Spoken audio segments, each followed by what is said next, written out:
Today I'm speaking with Ruth Shaw.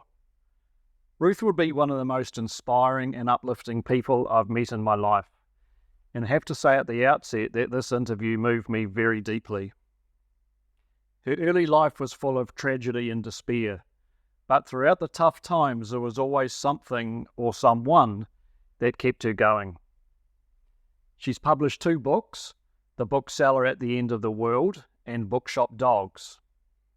She and her husband Lance now run their wee bookshops based in Manapuri, Fiordland, and have become a source of inspiration and hope for people all over the world. I'd recommend you keep a tissue handy for this one. I hope you enjoyed this discussion, and if you do, please take the time to like and subscribe.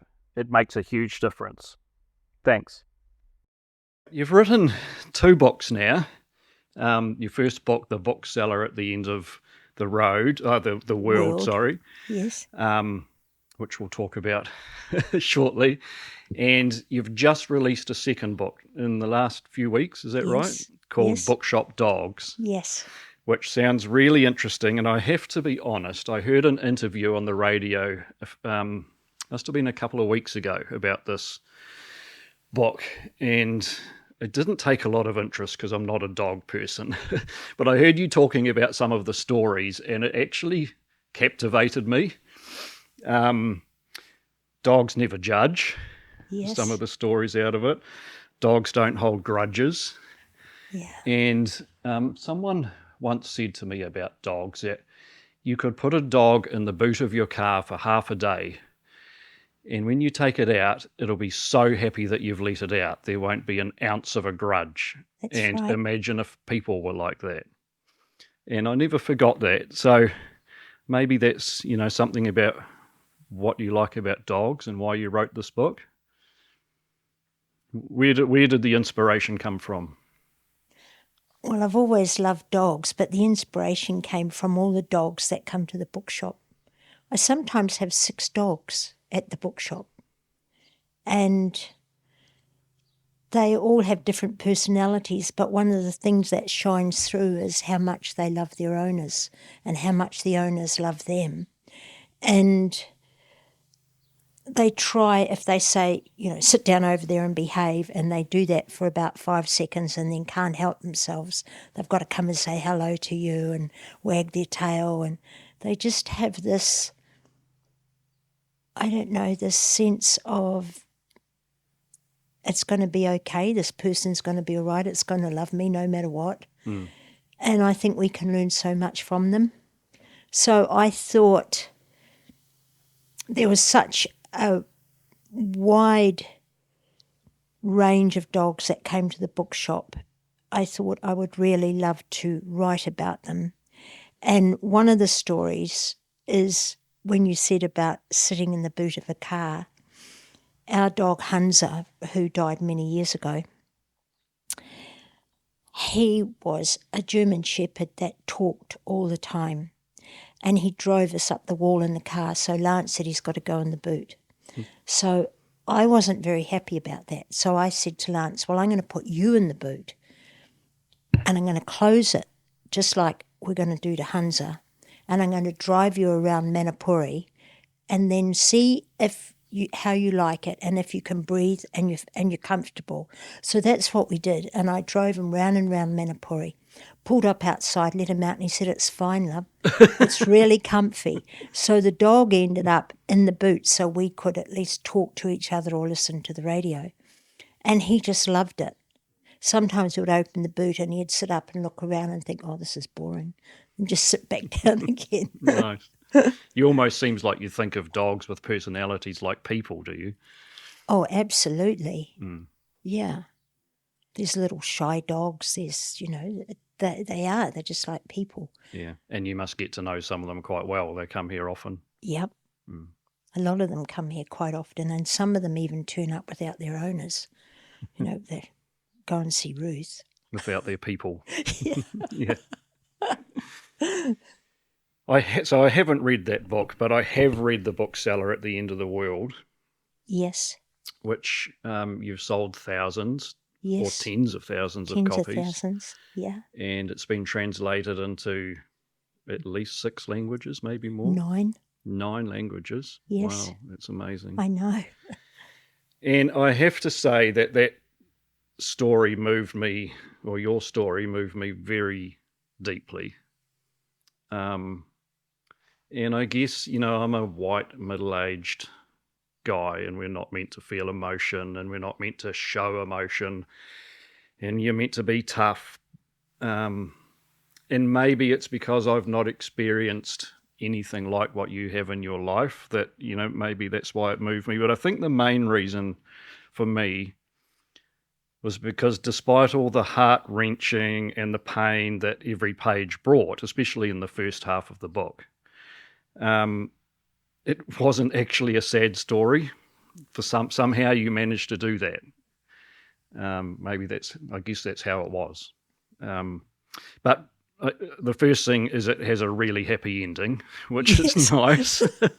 Always helps. It does. And the second thing is, to me, despite everyone telling you you're a bad girl in the early part of your life, you clearly weren't. You clearly had a good heart. And there was love and caring and warmth tangled up in all your terrible, chaotic times. And I think that's what, to me, made your story so moving and so emotional, that it was heartbreaking, but throughout it all, it wasn't. Does that make sense? Yep, does. Is there an ounce of truth in that? Absolutely. And I'm glad that it touched you, because I wanted to reach men as well as women. I was involved in running women's anger management groups for a few years, and what came through very, very clearly and sadly was that if a woman had been abused, then every man was painted with that abusive character. And it was an 8-week course, and I wanted them to come out of that course knowing that there were more good men out there than, I wouldn't call them bad men, men that had abused them or maltreated them in some way. So I really wanted men to read it, and it's interesting that some men have come to the bookshop and just walked up to me and hugged me and thanked me for giving them, or for painting them as, one man said, "I've always known I'm a good man, but it was nice to read it." Mm. And that meant a lot to me. And maybe that was an unexpected consequence. I mean, the book can easily be seen as written for women. Yes. But yeah, that'd be great if it's working for both of us. Well, because men are abused as well. Yeah. A lot of men have been sexually abused. They get mentally abused, even mentally abused and psychologically abused by their partners. And that's one thing that I feel really sad about, that there's a lot of talk about women's refuges and the help for women that are in some ways abused. But then I think, well, what about the man? I know of a few men that have been sexually abused, and it has shaped their whole lives, but there wasn't the help for them. So I think that women have to understand that it's not just a woman's issue, that it's a male issue as well. It must have been a very courageous thing to put your life story out to the public. Well, it seems like it must have been. I'm sure it was. Were you scared initially at the reactions you might get, especially from people who had known you for years and potentially had no idea of your past story? And here it was all of a sudden, buy the book, and here's someone we thought we knew, but we actually didn't. Was that a scary thing? Yeah, because my family didn't know half of what had happened to me. Your own family? My own family, and my sister didn't know quite a lot what had happened to me. And when I showed my sister a couple of the chapters, I said, I need to tell the truth, but I want you to read this and tell me what you think, and she wanted me to change it. To tone it down. Yeah. And she said, I didn't ever see it like that, Ruth. Why do you have to write about it? And I said, well, lots of things I didn't speak about because it was of a time when you were judged, and you were judged wrongly. And she said, and one of the things I said in the book, which has come back, so many women have agreed, that when you had a child out of wedlock, from then on your life was a lie. And people would say to you, oh, you had a great time in Wellington. Well, you couldn't say, well, actually, I was having a terrible time. I was having a baby that I had to give away. Or they would say, oh, you left Naseby early. Where did you go? And you couldn't say to them, well, I left because I was raped. So your life then is lived in this, well, it's embellished with lies all the time. And it's very hard to live with that. And a lot of women have written to me or emailed me and said that some of them have never even told their husbands or children. And one 82-year-old woman wrote to me and said that my book gave her the courage to sit down with her husband and grandchildren and children and say, this is what happened to me when I was 14. Mm.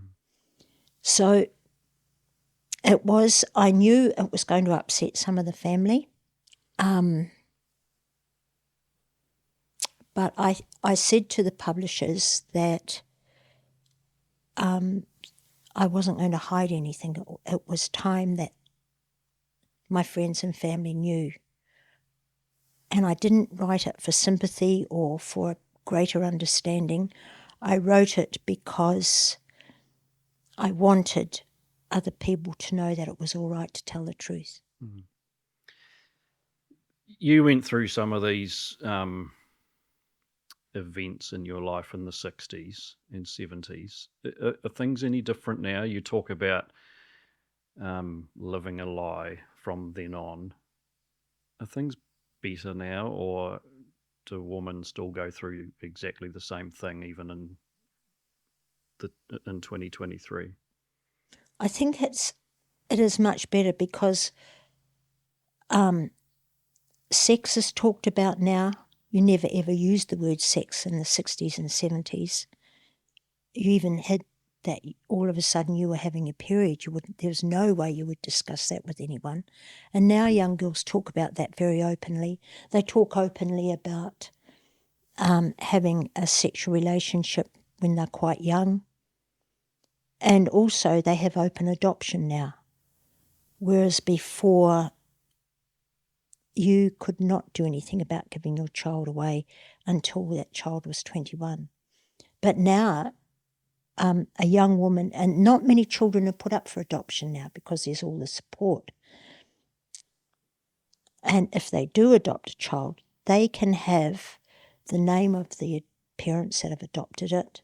They can have contact with their child if that's agreed upon. So it's miles more open, and I think it's a much healthier situation.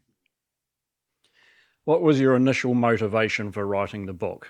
I think that you had an interview with Kim Hill even before the book had been started. Yes. Was that the initial motivation when she said you should write your story, or had you already been niggling with the idea before that? No, I can put the blame on Lance. He has been saying for years and years, love, you've got to write your story. Mm. And I said, well, there's so many books written about violence in a marriage or divorce or rape or some kind of abuse. There's so many books written about it. And he said, no, you've got to write your story. And then I met Michael White, he used to write for the North and South magazine. He is a journalist, but he's also a writer. He has written books. He wrote a really good book called Walking a Dog, How to Walk a Dog.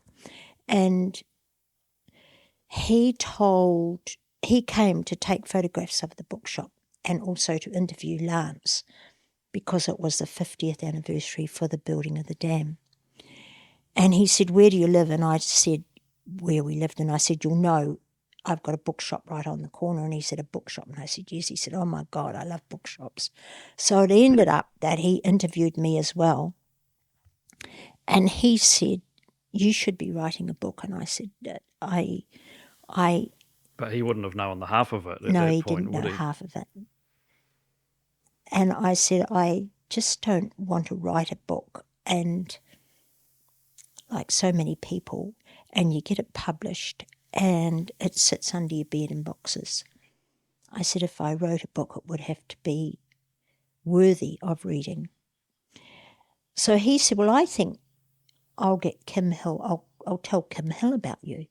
So he tells Kim Hill about me, and the interesting thing about the Kim Hill program was that you don't speak to Kim Hill until you're on the radio. She has researchers that contact you and they ask you lots of questions, and so the researcher was really lovely, and she said,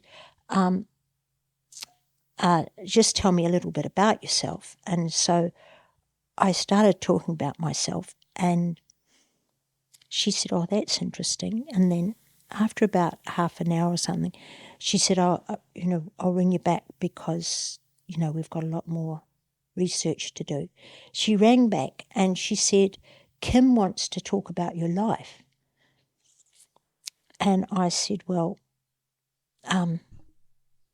it's kind of very complicated. And she said, well, I'll ask you some questions. So she did, and quite a bit of it came out, that I had run away from the Navy, that I'd been married numerous times and different things. And so she said, okay, Kim would like to ask you questions about your life in the interview. And I said, okay. And she said, well, and we'll talk about the bookshop as well. So what happens then is that their IT guy calls you up and he sets your computer up. It's on Skype, but no picture. It's just only the audio. And he does a test and he says, right, just stay there, and in so many minutes, Kim will be on. It sounds all very similar to Kiwi Tales. It does. Researchers and paid employees. Exactly. Sorry, carry on. No, so then Kim, you hear Kim say, and now next I'm going to be interviewing Ruth Shaw, blah, blah, who's had a very interesting life. So it was for half an hour, and I would say 27 of those minutes was about my life. And she said, and we've only got a little bit more time, Ruth. And I said, well, actually, Kim, I do own a bookshop. I own 3 bookshops. And she said, oh, yes. So it was an afterthought, And then people started ringing her and saying, this woman's got to write her story. And then Michael White rang me and said, you've got to write your story, Ruth. So I had 2 publishers contact me offering a contract, and it was Jenny from Allen and Unwin that I chose to go with, which I'm really, really happy about. They're extremely professional. They're very supportive. I can't fault them in any way. What were you hoping to achieve by writing the book? Did you have a goal or some sort of ultimate mission to try and achieve by putting the story out there? Or was it just offloading your soul? No, I wasn't offloading at all. I dealt with so much in the past. I wasn't offloading. I wanted women that were living under difficult circumstances to know that they could have courage to break out of that situation, that there's always something more positive along the road if you only just look for it. You can always change because you're in circumstances today that may be really demoralising. you can make that change so that you're no longer in that situation. So I thought, if I'm going to write this book, I want to give people hope, and I want women to know that they don't have to stay in a situation that they feel compelled to. So together with Ellen and Unwin, my publishers, we've donated books to the women's prisons and also to all of the women's refuges. Have you had feedback from people in those organisations that have been Yes. helped? And Yeah, I have a couple from the women's refuges and one woman that got out of jail, a young woman, and she turned up at the bookshop. I was setting the bookshop up and there was this woman, young woman, she looked maybe early 20s, just standing on the footpath by herself, and she wasn't moving. And so I went up to her and I said, "Are you okay?" And she said, "Yes, I've come to see you." And I said, "Well, thank you very much." She said, "I've read your book." And I said, "That's great." She said, "I've just got out of jail and I read your book. And when my mother picked me up, my mother said to me, 'What's the first thing you want to do?' And she said, 'I want to go to Manapuri and thank Ruth.'" nice. It's beautiful, isn't it? Yeah. So we were both standing there crying, and she just thanked me and said, "If I had have read your book before I went into jail, I would never have gone in." Wow. Yeah. So that's very powerful. Very. Yeah. Yeah. And I mean, that opens up a whole new world of people, not just people who have been through tough times, but people who are potentially about to, and you might be able to help them not go Yes. through it. Yeah. I had another young woman turn up. She spent 2 hours with me, and she has been going through counselling because one of her sons was sexually abused, and she had left her husband, and her counsellor gave her my book to read and said, "I don't want to see you for a month, but in that month I want you to read this book." She's from Dunedin.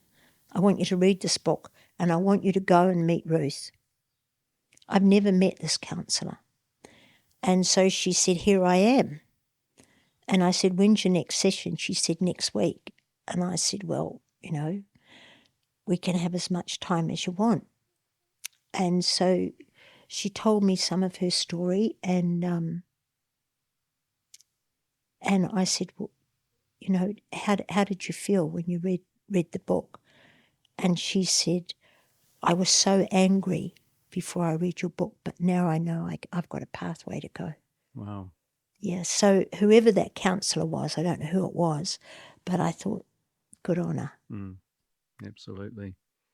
I'm sure you had no idea of the reaction that you would receive after the book was published. How's it changed your life?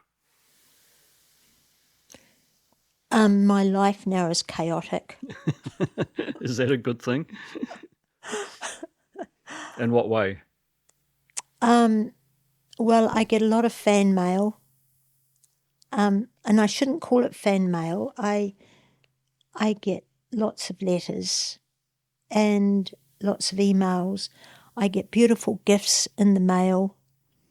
I get people ringing me up. I get people turning up at the door because I'm very easy to find. Manapuri is very small. They only have to go to the bookshop and say, "Where does Ruth live?" And so I feel that I've lost a lot of my privacy, but I had to expect that.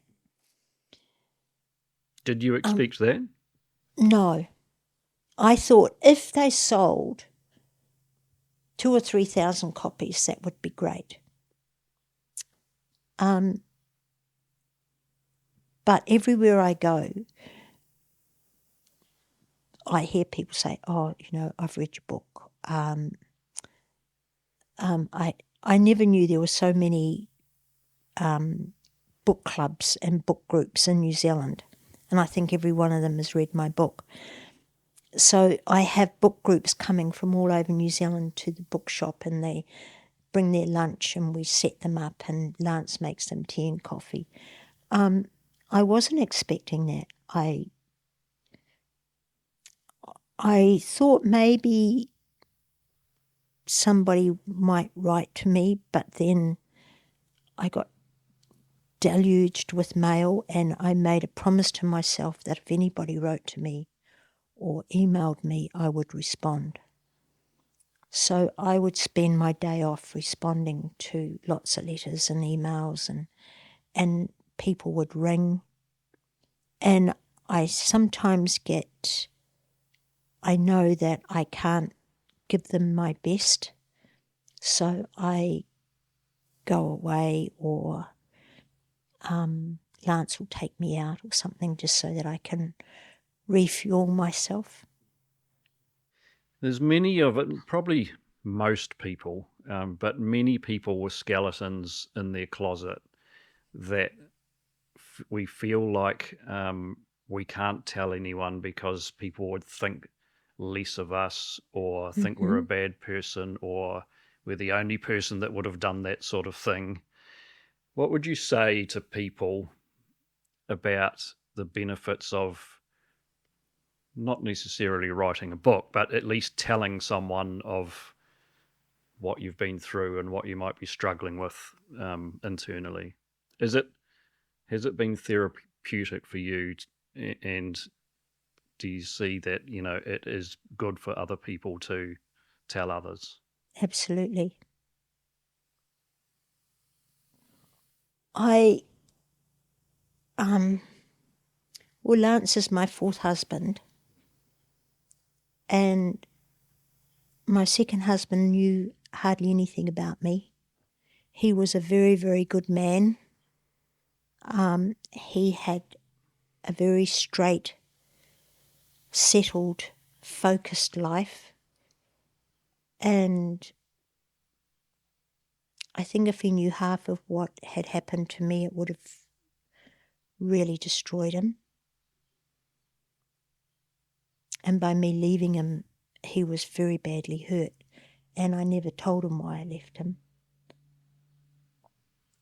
I think that I know that so many people have secrets and they think, oh God, I should never have done that, or I hope nobody finds out about that.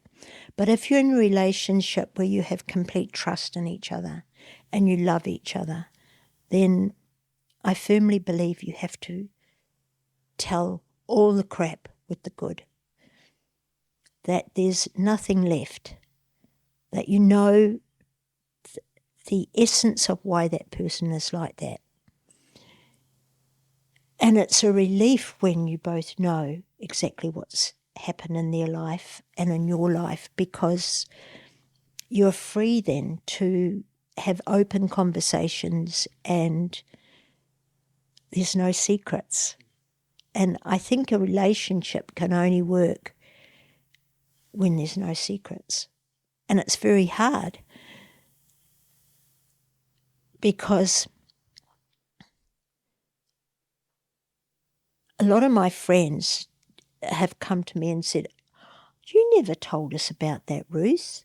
Or we never knew that Lance was number 4. And it doesn't worry me. And it doesn't worry Lance. And I just say, well, there was no need to tell you. I'm still Ruth. It's just that now you know a little bit more about me, but I haven't changed. And I think we have to give each other the support and courage to tell each other the bad stuff as well. Can we go back 60 years, 70 years maybe? And if it's okay, in my notes, I've got some quite a few passages out of your book, which I'd like to read some of them, because you express how you were feeling, a lot more than I can try, and I think it helps paint the picture well. Okay. So You seem to have a very happy childhood. You had a loving family. Mm-hmm. Where were you brought up? Christchurch. And you had one sister? Yes. Very different than me. Did you feel that when you were a child that you were different? Absolutely. You knew that? Yeah. In what way were you different? I was a tomboy. My sister was... The nuns thought she was going to be a nun. She was always so good. She was pious. She wasn't adventurous. She was always good. She was everything I wasn't. She was blonde, I was dark. And the nuns loved her, whereas the nuns tolerated me.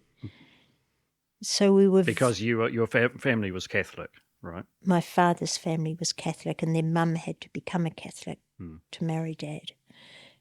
And so we were brought up as Catholics. My sister couldn't really handle me from a very young age. We used to bike to school, and she would say, "Bike behind me, I don't want you to bike beside me." And it was as though that this is my sister that always gets into trouble, that's always, she used to she said to me openly that she was jealous of my life because I was always away doing stuff. And I sat down with one day and said, one of the things that I really wanted to happen in my life was to get happily married and have children. And that never happened for me. And she said, "Yeah, but what about all the exciting things and the places you went?" And then when she read my book, she realised that it wasn't the life that she saw I was leading. It was another life. It was a life of running. And when she read about our childhood and about my grandmother that taught me how to play cards and how to gamble so young, she said to me, "I want you to take that out of the book." And I said, "I can't," because it was my nanny that actually gave me the skills in many ways to survive. She said, "But she wasn't like that with me." And I said, "No, because you used to sit in bed with her and have stories read to you. And it was a totally different relationship. I would sit on the bed and we would play cards and we would gamble." And she said, "Yeah, but I don't want people to know that my grandmother did that." And I said, "But I used to think I didn't love my nanny. I loved my grandmother, but I didn't love my nanny because she was very hard on me. But she had to be." And at many times in my life when I was down and out and I was gambling to make money or playing cards or standing up for myself, I would thank my nanny, because she was the one that used to rap me across the knuckles and say, "Never look down, look them in the eye." She must have had an intuition that you were going to need this Yeah. more than a cuddle, maybe. Absolutely. And I didn't understand that until I kept on thinking, God, Nanny told me that. Yeah. Your other grandmother, your father's mother, I think, was your Yes. gran, right? Yes. You wrote this of her. "She was nearly always smiling and full of hugs and cuddles. I loved her immensely. It was Gran who said many times as she hugged and kissed me on the head, 'Ruthie, I know you try to be good, but you just aren't.'" Yeah. What did she mean by that? The last time she said that to me was when I was about 14, but she said it. She said it to me so many times, and I knew she was saying it in love. It was just, so to give you an example, Mum had just bought me a beautiful pair of new red shoes. I was about 7 or 8, and I was really proud of these new red shoes. And I ran across, my grandmother lived on across the road from the River Avon, and we used to swing out on on the willows out over the river and back again. It was great fun. And I did that. I had my new red shoes on and I fell into the river. And when I pulled my feet out, my red shoes weren't on. So they were in the mud. And I searched and I thought they've got to be here. And I couldn't. I found one of them. And I knew I was going to be in trouble. And I was wet because I'd fallen in the River Avon. But the worst thing was that I had only just put these shoes on once and I'd lost one in the river. I ran across to Gran's place and Gran was there and my mother was there and I ran straight to Gran and Gran said, "Oh, you're all wet. Have you fallen in the river?" And I burst out crying and she said, "Oh, no. You try and be good, love, but you just can't."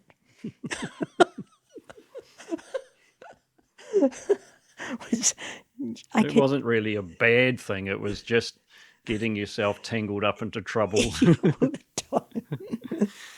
At high school, you loved and were very good at reading and writing. Yes. Our maths teacher, Mr. Hill, on the other hand, eventually stopped asking me questions and just left me to daydream and write. I had no intention of staying at school any longer than I needed to. Life for me was not to be found in a classroom. That's right.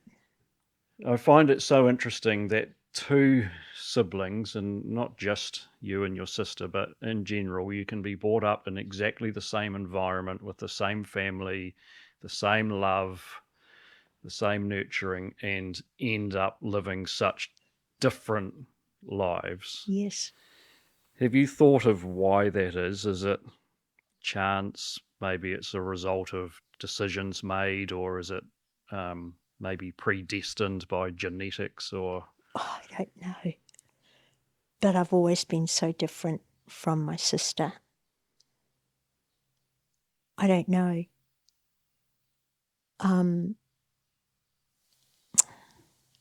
I had a good brain on me, but I didn't use it unless it had to do with reading and writing.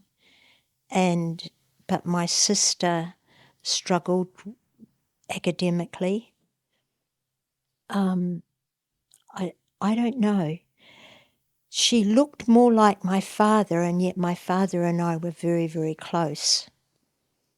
Dad could see in me what I was. We did everything together. He taught me how to play golf when I was really, really young. He taught me how to play tennis. We did everything together. He bought me a little gold pan so I could pan gold. And whereas my sister would get dolls and teddy bears and things like that. So it was recognised by my parents as well that we were both very different.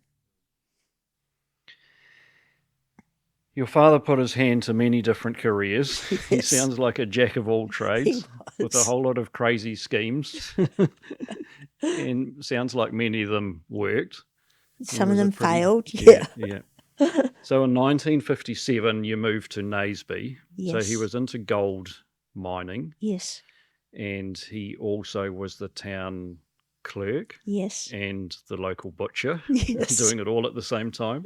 Yeah. And it sounds like you loved it there and really enjoyed your few years there. Yes, I did. But you said in the book that's where your story really begins. Yes. When you look back on those years in Naseby before that terrible event that really shaped your whole life, do you look back now with enjoyment on the years you had before, or do you look back with dread as to what was about to happen? No. I loved Naseby and I still do. And you can go back there? Yes. But my sister can't. Well, since she's read the book. No. Did she? She would have known what happened. Yeah. Yeah. She doesn't like Naseby at all. Whereas it's not the place, it's the people. And you can't judge all the people by the few people that abuse me. I loved Naseby and I had a great time as a child there. And I would like to think lots of children have a childhood that I had. So no, I can't. I don't go back there and think about it even. Wow, that's amazing. Well, it was, I don't know, it was a wonderful time. We had the freedom, you know. Children don't have the freedom like we had. Biking all day away somewhere, going up into the hills. You know, children are now, the name helicopter parents is used now. We never had, I don't think any of us had helicopter parents. They'd say, just come back at tea time, and away you went. You know, you would have been the same. Yeah, you had all the freedom in the world. In 1963, Naseby had its centennial celebrations. Yes. And you wrote a line in the book that when I read it, I stopped in my tracks because it was so blunt, it was so raw, and I think such a stark contrast to your previous almost carefree years in Naseby. You were a child. And what you said is, I remember 1963 for two reasons. One being the centennial, and the other being that it was the year I was raped. Can you describe what happened as much as you feel comfortable?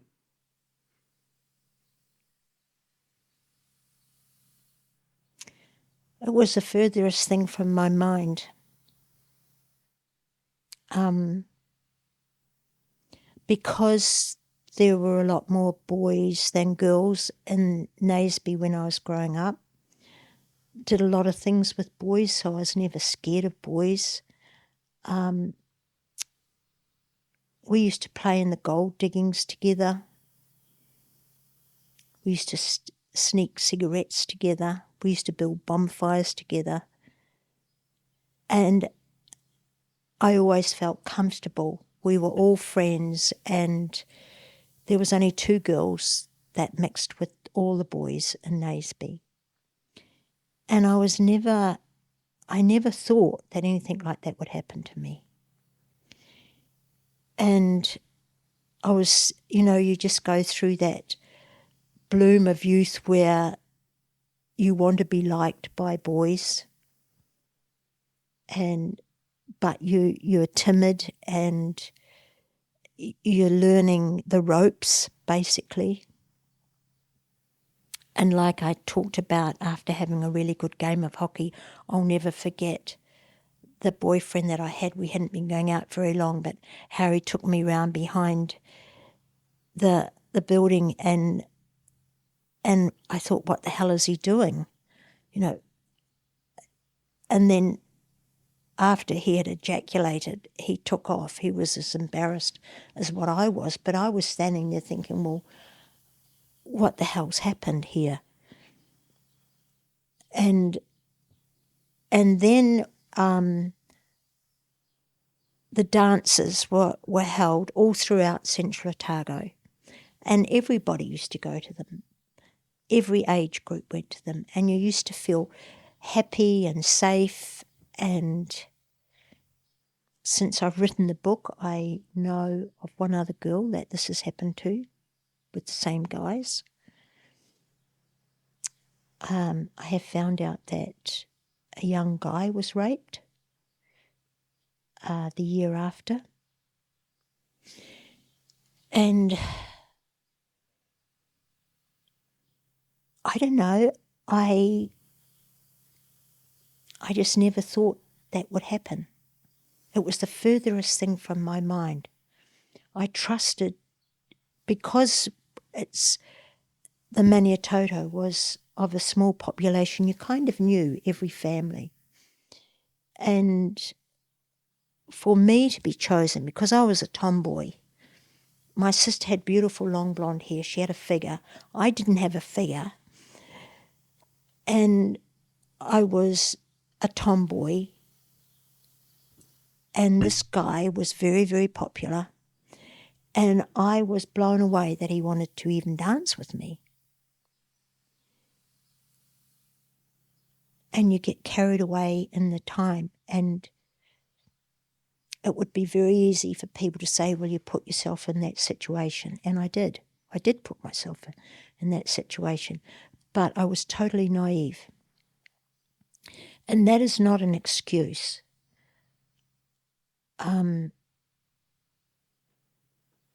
After it had happened, I tried so hard, and I thought by writing about it, I would remember how I got back to Naseby, and I can't. And it was like, 1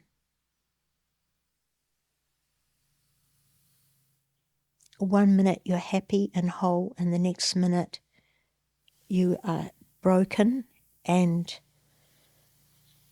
confused and in a state where you don't believe it's happened.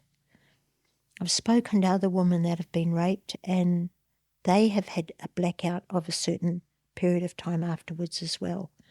And I thought by writing about it, I would work out how I got from the nurse's home to back to Naseby, and I've got no idea.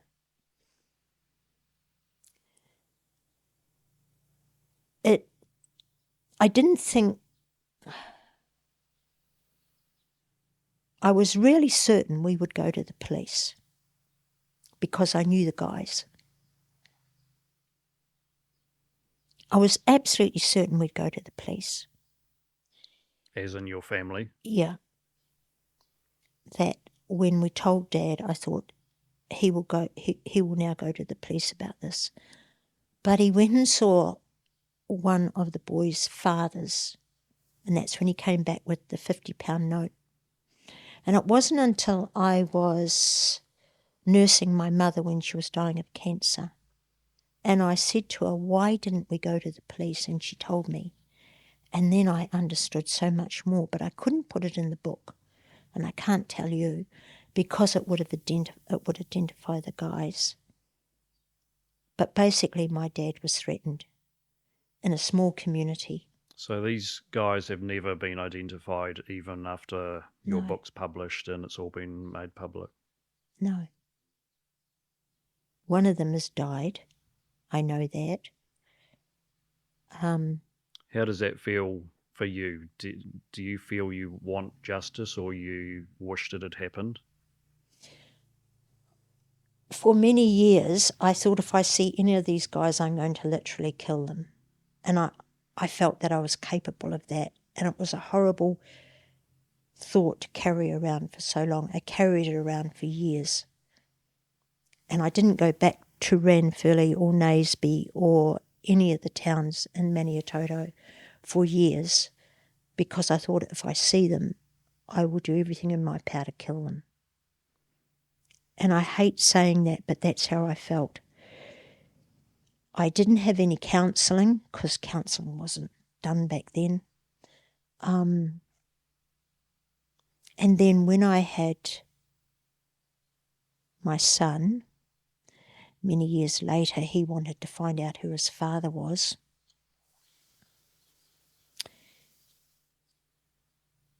I felt very hurt.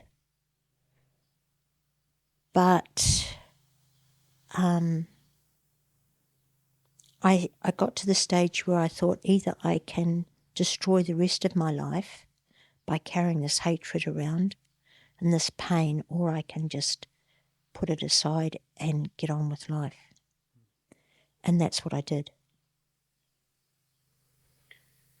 What you wrote of that night, the rest of that night and the next day are like a jigsaw puzzle, dropped and broken on the floor. I've never put all the pieces back together. And when you got home, I started to cry. Mum held me, and then she was crying with me. I was sobbing, choking, my whole body shaking. One memory I have of Dad is that every morning we could hear him whistling and singing as he worked in the butcher shop adjoining our home. After the rape, he stopped whistling and singing. The house was quiet. Yeah.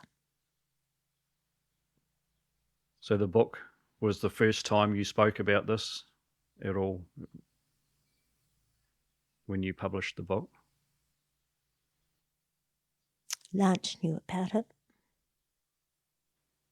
Nobody else did. What a secret to be carrying around for all those years. It was interesting. I wish now that I had have said something earlier, because a woman of my age came to the door one day, and Lance and I were sitting here, and she said to me, "You most probably don't remember me. I was in the class behind you at school." And I said, "I'll come in." So we made her a cup of tea and coffee, and she said, "I've come to thank you for my life." And I was sitting where you're sitting, and Lance was beside me, and she was sitting over there.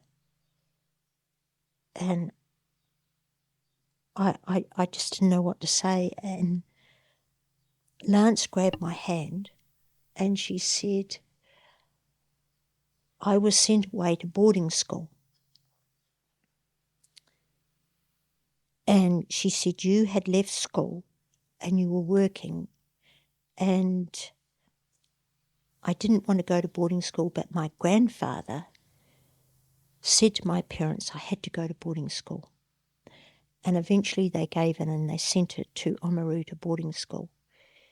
And it wasn't until later that she found out from her grandfather that my father had gone to see him and said, "You get your daughter away from that school." And my dad had told him about me, and so then the grandfather took it upon himself to get her to boarding school. And I said, "But it didn't happen to every girl." I said, "It possibly wouldn't have happened to you." And she said, I was exactly like you, naive. She said it could have happened to me. And Lance and I just sat here and thought, my God, it hurt Dad that much and affected him that much that he was going around telling other fathers, "Get your kids away." It's a question I had to ask you, and maybe one which is often ignored or not asked, and that is, what is the effect on parents if this happens to their daughter or their son? I mean, I have a daughter, I just can't imagine how I would cope. Those feelings of killing someone would definitely be there, I'm sure, because it's a father's job to protect your daughter and your kids. Yeah. Do you have any thoughts about, you've mentioned a little bit about the effect on your father? I know it affected my father greatly, but he didn't show it. And he was obviously, he was changed for a long time. Especially because justice wasn't done. And I'm sure he felt like, one, he's failed to protect you. Two, he's failed to do anything about it. Exactly. Complete helplessness. Mm-hmm. And by the time Mum was sick and dying, it wasn't a time to bring it up with Dad.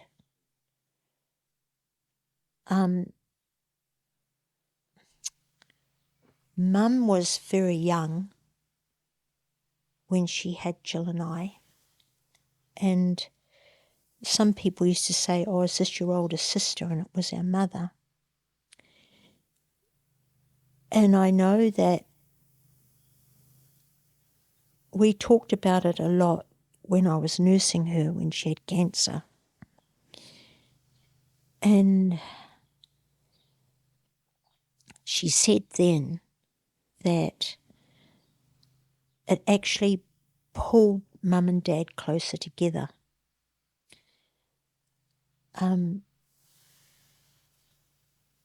She said it could have very easily fractured their marriage, but they knew that they had to stay strong. And she said so it pulled them together, but she said it was a relief when I left home because every time she saw me, she relived it. And she said, "I don't want to say that to you, but I had to accept that I had to let you go and you had to make your own way." and I hadn't dealt with it mentally. She knew that.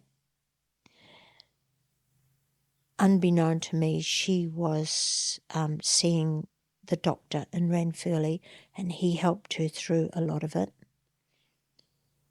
So I think if their marriage hadn't have been as strong, that it was an incredible marriage my mum and dad had. They hardly ever argued, and they used to sing together.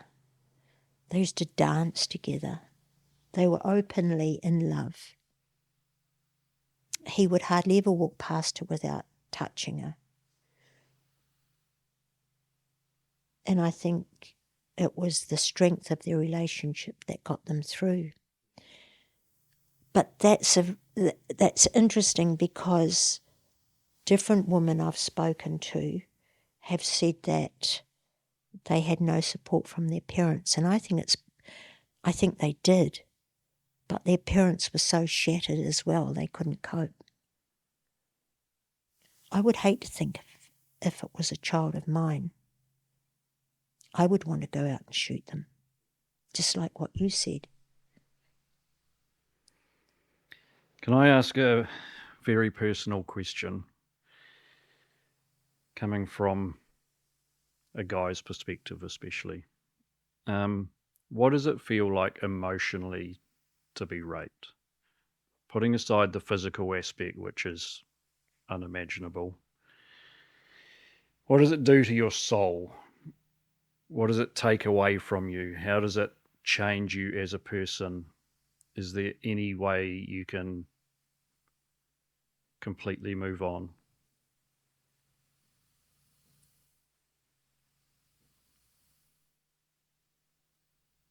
It took me years to move on, and that's why my marriage...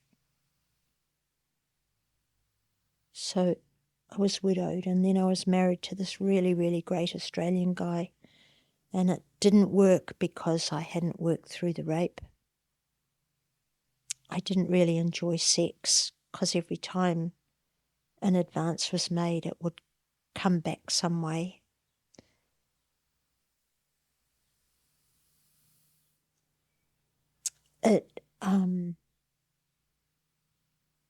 You try and override it.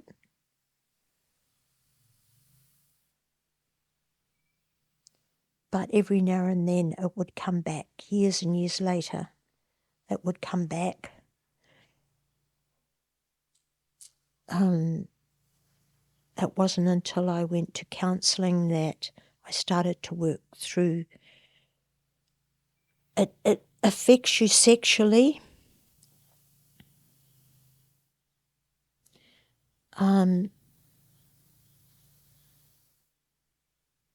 It makes you very wary of any man. I was at a stage where if somebody asked me out, I would place a judgment on them straight away. I never gave them a chance. And then when a really, really nice guy came along, I would be head over heels, thinking, God, I'm going to be safe. And that's not a way to go into any relationship, is because this person is going to keep you safe. It was up to me to keep me safe, not up to the person I was with. So it changed everything. Mm-hmm. And I didn't feel any power until I knew that I could, when I went to that self-defense. And I knew that if I got in that situation again, I'd be able to look after myself. But being in that situation is, you're judging a man. As soon as a man sits beside you, you start judging them, and it's a horrible thing to do. It's a shame to lose trust in potentially people that don't deserve to have trust lost. Absolutely. Yeah. And, my second husband was a brilliant, brilliant man, not brilliant in the brain, but just brilliant overall, an exceptionally lovely person. And then, of course, I had the Italian guy who was terrible, and even he admits that now. And then Lance, who's been through a hell of a lot with me. And that's why I have said I've signed a contract for the second part of my life. But I said to the publishers, it's my decision if it gets published, not yours. So I don't want any money, because they pay you a retainer and then they have the ownership of your manuscript. And I said, so I don't want any money, and it's my decision. Because the beginning of our relationship, when we met each other again, he had just had a really awful breakup of his marriage, and Dane, his son, was taken away while he was at sea, and I hadn't dealt with my garbage either. So the first few years of our relationship was pretty rocky. It wasn't long after that you discovered you were pregnant from the rape. Mm. What were your feelings and emotions about this? Were you angry? Did you hate the baby? Did you want to love the baby but couldn't? How did you feel about it? I wanted the baby. You had no anger or ill feeling towards? No. And Mum wanted the baby. Mum said, it's all right, we'll have it. But then Dad said no. And I can understand why he said no. What were his reasons for saying no? Well, I'm only surmising, but I would say that it would remind him all the time. Mum never told anyone. My sister knew. She didn't know the circumstances, and she said to me, oh, if I ever got pregnant, I'd never give my baby away. She said that to me years later, and I said, you haven't been in this situation. You cannot say that. We weren't really given an option. So what happened? Well, I was sent up to my auntie in Wellington under the cover of that I had been offered a good job. And so I stayed with my auntie in Wellington, and it was decided that the baby would be adopted out. And I had a very good doctor up there, my auntie's doctor, and he helped me work through that. And so then you have the baby, you don't see the baby. And Did you have any time with the baby? No. It was taken away, you didn't even get to hug him? No. They knock you out, you wake up and the baby's gone and you're back in bed. And then they dry your milk up. You're there for about 3 days and then you're sent home. Mum came up a couple of days before the baby was due. And I was in a small ward with about 5 other girls that were also having a baby. And not one of us saw our babies. And so you go into labour and they just kind of knock you out, and next thing you wake up and your mother's sitting beside you saying, it's all right, love, you've had a wee boy. Then the nurse came and said, we're back at the A's, so you can name your little boy a name starting with A. And I said, well, I'll call him Andrew. And that's it. And then you go and sign the adoption papers. And it's like it's not happening. You have to push that aside. You sign the papers, and you're told that you're not going to know anything about the parents that are going to adopt him. This is what happens. Just go away and get on with your life. That's basically what they say. Which is clearly not possible. No, it's not. You write, I returned home to Naseby as though nothing had happened. It was the start of my life of lies. That's right. What else could it be, I guess? No one knew about it. You couldn't tell anyone. No. How do you move on? My cousins didn't know. Nobody knew. Mum, Dad and Jill. My auntie didn't even know. Not my auntie in Wellington, she knew, but my mother's sister who lived in Christchurch didn't know. Then, years later, when I find him, and he came down and he met Dad and he met everybody, and then I introduced him to my cousins, and I said, I've got something to tell you. Here's my son, he's 21 years old. And you kind of say it as gently as you can because you know it's going to be a shock to them. And you want him to be part of your family. And he looks very much like me. And my cousins just went into silence.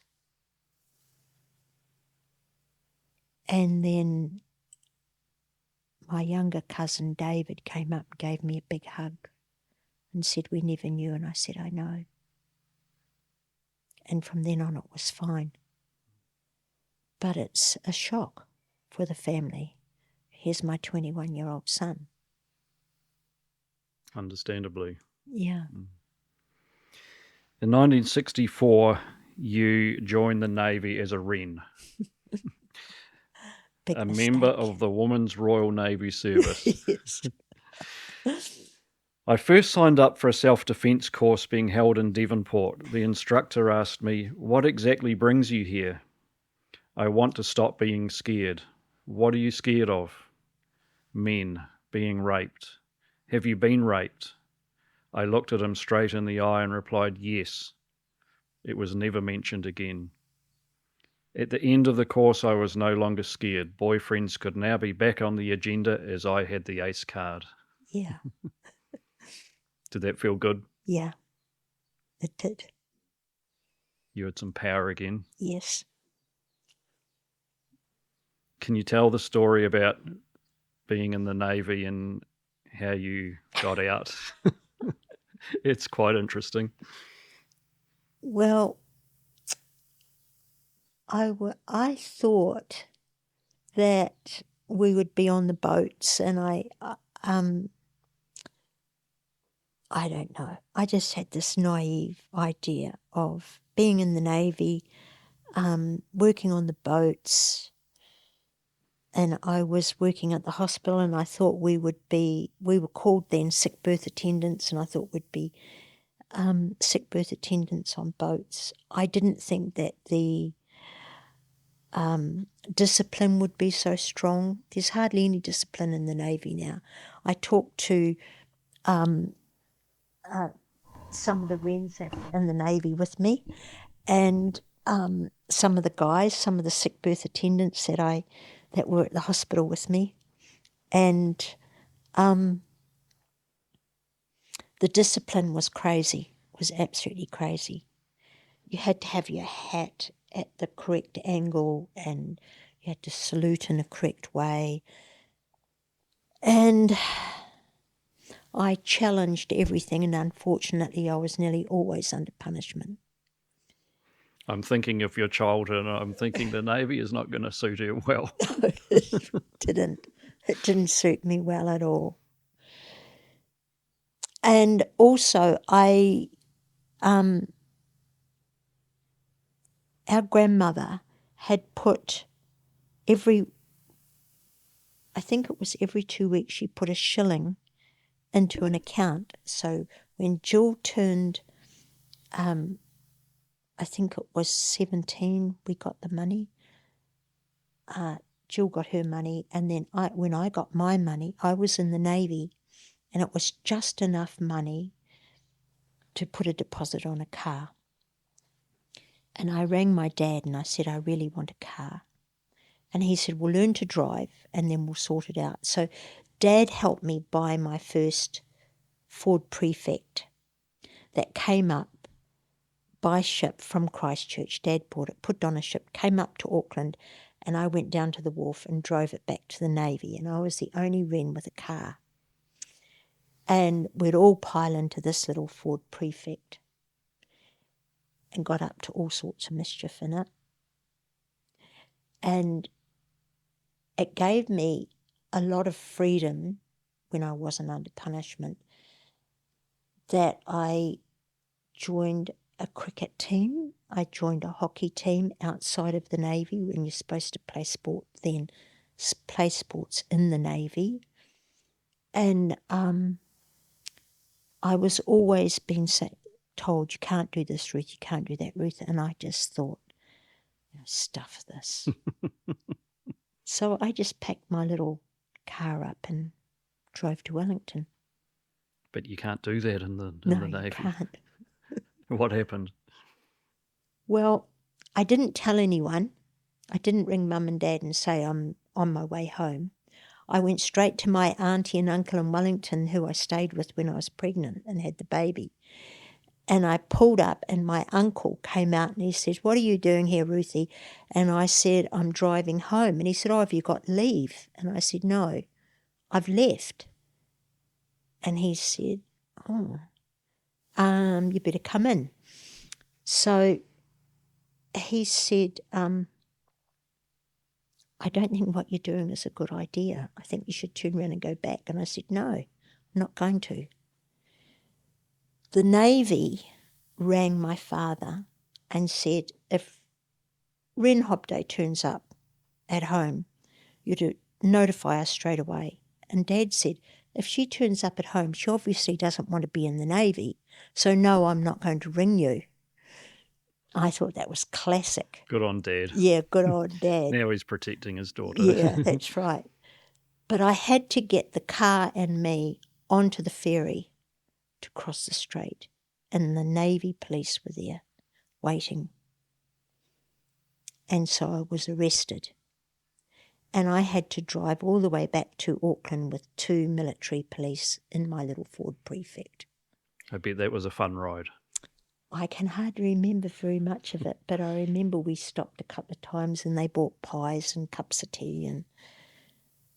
And when we got there, I was dropped off at the Navy base and they took the car and it was taken up to the Commodore's place and it was locked in his garage. No more car.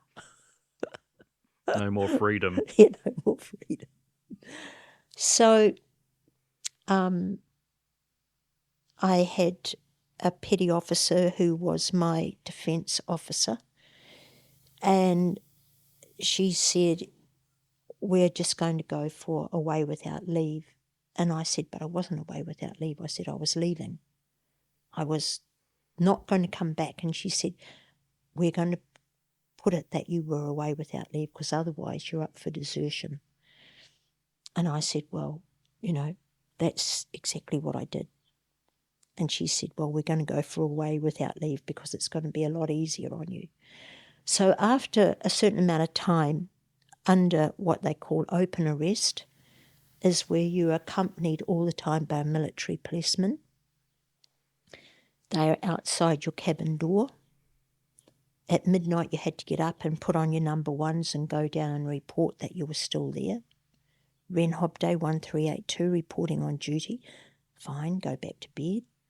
They would walk you to the hospital. They would walk you back from the hospital. You had no leave. I had no pay, and I had double duties.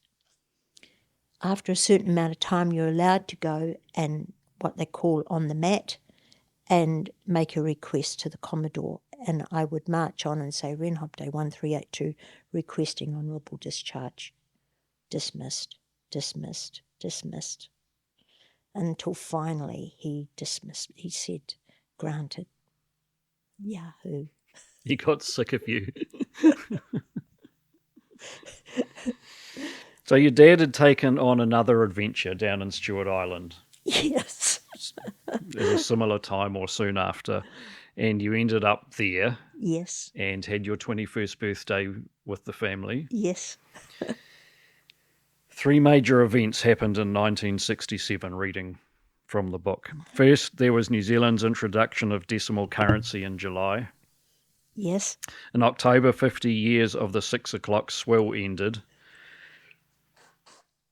Also that month, on Black Friday, the following short note appeared in the local news sheet. Mr. L. Shaw and Miss R. Hobday are engaged. That's right. I love how you pop these, I don't know, showstoppers or just as a simple sentence. I had met the love of my life, which was Lance. Yeah. Who was Lance? How did you meet him? How did you know he was the love of your life? Was he your first real boyfriend? Yeah, he was. He wasn't interested in me, really, to start with. I was working at the hotel with Mum and Dad, and I was working in the kitchen. I was doing the cooking. And quite often I'd see this young guy walking past with his knee gumboots and his jeans, and he'd be going down to the wharf or down to a dinghy because he was fishing.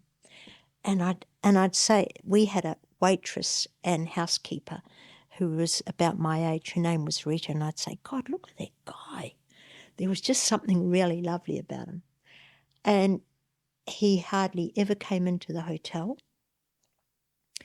And then there was this party, and it was after my 21st at the hall, and I saw him sitting on the floor playing his guitar with this woman hanging all over him with really huge breasts. And I thought, well, I haven't got a shit show here, because I hardly ever had any boobs. And but I just thought, God, he's so lovely. And I was asking around, and people said, oh, that's Lance Shaw, and he's a fisherman and he fishes for Mickey Squires. Anyway, I don't know exactly how it happened, but we met each other and we got on so well together. And he was a gentleman, and he played this red guitar, which he's still got. And we used to go, he lived with Mickey and Marion Squires, and I'd go up there and he would play the guitar and sing to me. God, and That'll get any woman. I know. And he was just so... Anyway, the only thing we could do on Stuart Island was go to badminton nights. There was nothing else to do on Stuart Island. Or we would sit downstairs and chat, and I played the piano, he played the guitar. And Dad would always come down and say, righto, bugger off home, to Lance. Got to the stage where Lance would bugger off home, but in fact he would climb up the fire escape and come up and meet me upstairs. And he was, I don't know, he was so different. He didn't expect anything. He was a very hard worker. He was extremely honest. And, we just fell in love. And then, of course, the Catholic religion became involved. One of the reasons that I wouldn't get married outside of the church was because Mum had given up so much to marry Dad. And I thought, this is a slap in the face to Mum. If I say, well, I'm giving the Catholic religion away, I want to marry Lance. And he was willing to become a Catholic until the priest said, your children have to become Catholics as well. Please sign this piece of paper. And he wouldn't. And so I had to admire him in lots of ways because he had values that he stood by. And a lot of people don't do that.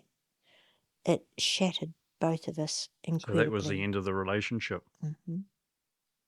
Yeah. It was terrible. Absolutely terrible.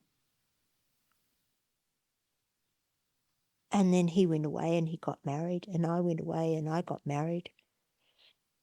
I always wanted to try and find him, but I had found out from my sister that he was married, so I stayed away.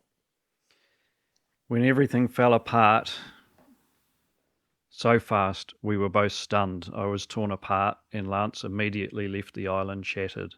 Yeah. Not long after, I repacked my car and headed north to Wellington. The act of packing my bags and moving on after a calamity was already becoming a theme of my young life. It would be 20 years before I saw Lance again. And when I read that line that we mentioned earlier, I had met the love of my life. Again, that just stopped me in my tracks because, I mean, I hadn't read the rest of your book at this point, but I knew a little bit about what happened. And I guess it was just the sadness of what you both lost, what might have been, and what you had to go through before you got back together again. Yeah. But Lance is right. He said that we were both in such a mess that most probably it wouldn't have worked. Mm. I hadn't worked through my mess. I hadn't told him hardly anything at that stage about my history. And I doubt if we were both mature enough to make it work. We had a very strong love, but I don't think I wasn't honest with him because I wasn't ready to be honest. So it wouldn't have worked. So we both had to go through that 20 years, and thank God we found each other again. Absolutely. Yeah. You worked at a Catholic presbytery in Wellington for a short period of time, but you felt the need to move on and just run. Yeah. Where was the urge to run coming from? Were you just escaping everything that had happened in New Zealand and Absolutely. to be done with it, or just see what happens? I was working in a Catholic presbytery with the first Cardinal of New Zealand, and I was telling lies about my past. And they thought the sun shone out of me, and I knew it was all wrong. They wanted me to stay. They treated me with total respect. And I just thought I didn't deserve any of that. I couldn't tell them the truth. So I thought the best thing to do is to get away. So you went sailing. Yes. And started a life of adventure and trauma. You joined the crew of a boat called the Cutty Sark. Yes. 1969, the year I was born. Oh, gosh. And you sailed the Pacific Islands, and you said, I felt free for the first time since I was a child. Yeah. What was it about being on the water that made you feel like that? Well, I wasn't asked the questions that made me lie. And you're in a situation with a group of people that you have to trust because, you're all kind of working towards the same goal, keeping the boat afloat and keeping you all safe. And it was just a great group, great crew. And none of them asked me, what have you done in the past and all that kind of stuff. So it was like you talked about how many miles you went that day, or what the wind was doing that day, or how many days to your next port of call. And it was a freedom that you didn't have to share any secret Yeah. stories. But you could still be friends in a sort of a superficial way. Yeah, and we were. One of the crew members actually came and saw me last year. Wow. He read the book and he rang me and he said, I've got to come down and see you. And it was so nice. Graham, his name was. So it was a total freedom. And you could stand watch by yourself at night, and it was, I don't know, it was something that I just really relished. So you ended up in Tahiti out of money, short of food, and your nanny, the skills she had taught you, came in. Yeah. What did you do? Well, we were putting money into a pot, to buy food, and we weren't paid as crew. We were just all really enjoying the trip. And so, and I always carried cards with me. Wherever I went, I always had packs of cards. And so I thought, well, I will. You're allowed to say it. I will get a little space down at the market and just start teaching people how to play cards and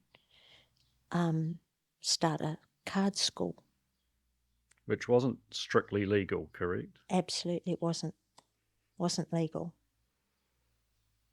But we had a great time while it lasted. And yeah, I made money, and some of the guys made money. They were all islanders. And there was a big island lady beside me that was selling turtle shells and ordinary shells and everything. And she used to laugh and giggle and clap. And it was a fun time.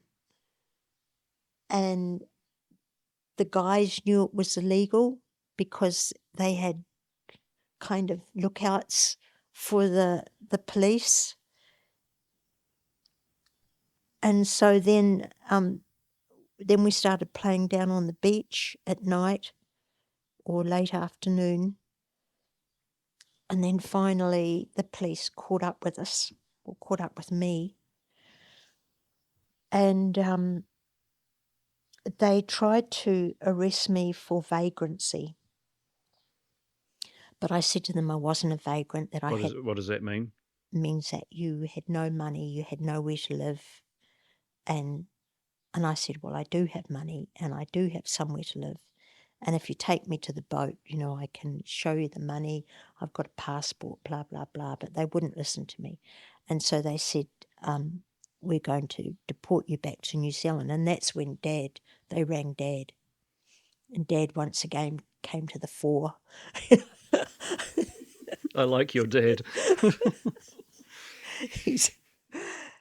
I went to the police station and very luckily a couple of the guys from the Kari Sark turned up, and they realised that I wasn't a vagrant, that I had somewhere to live and I had money and I had passport.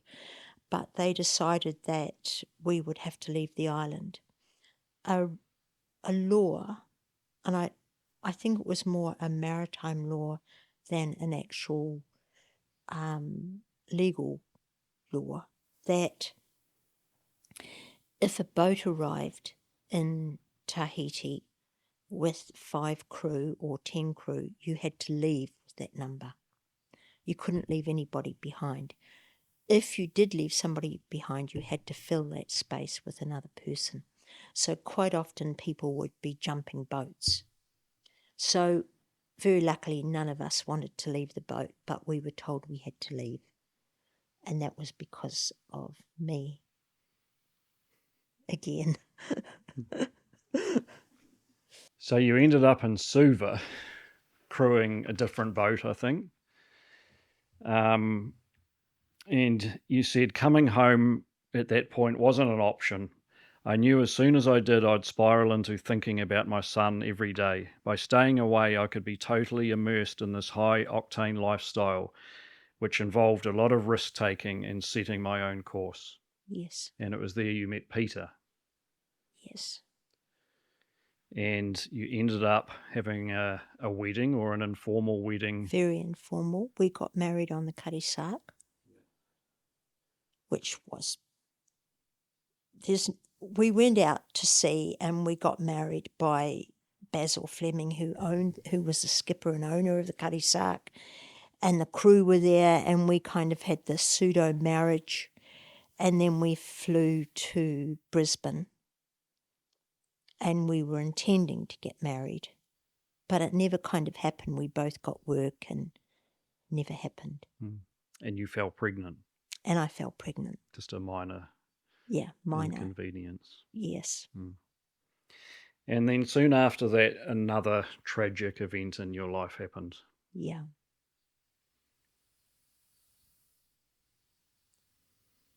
Yeah.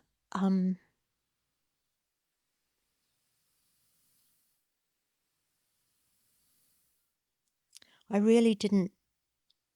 I didn't believe the policewoman.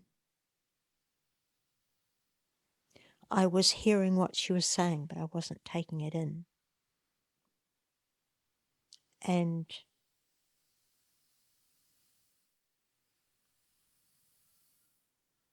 by this time, I was very changed in lots of ways. I had made decisions that I would be upfront, that if I didn't like something, I would say I didn't like it. Because I was in a man's world a lot, my language deteriorated, and I still swear a lot. I never drank until I went to New Guinea. I never smoked, but I was very headstrong. And so when I was told that Peter had been killed, I thought of the baby, and I thought, you're just going to have to deal with this. So Peter was killed in a car accident. Yeah, up in Gove, the Northern Territory. Yeah. So that's when I rang Lifeline.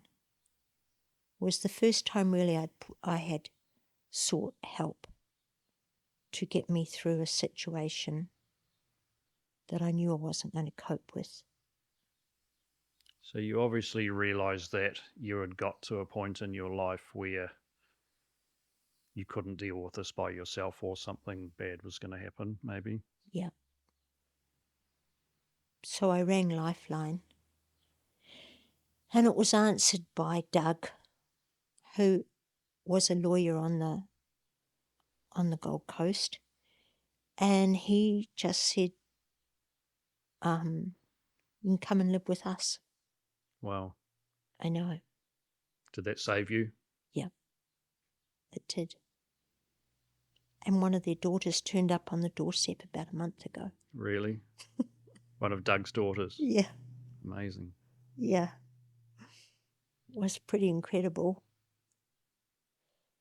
So what happened to the baby?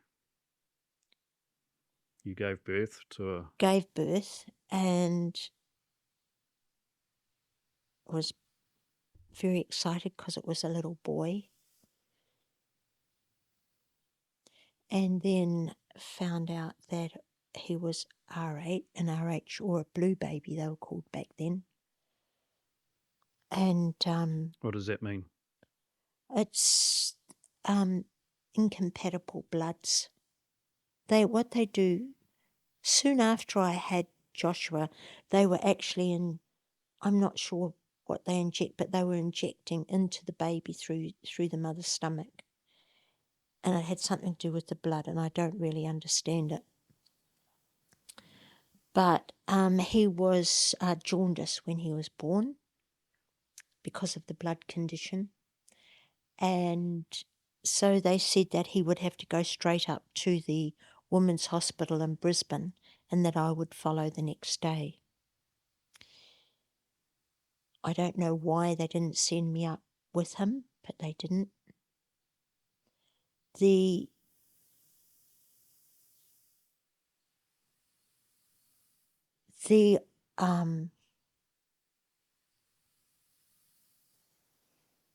Elizabeth and Doug were really, really supportive. And then it came back that he had died. And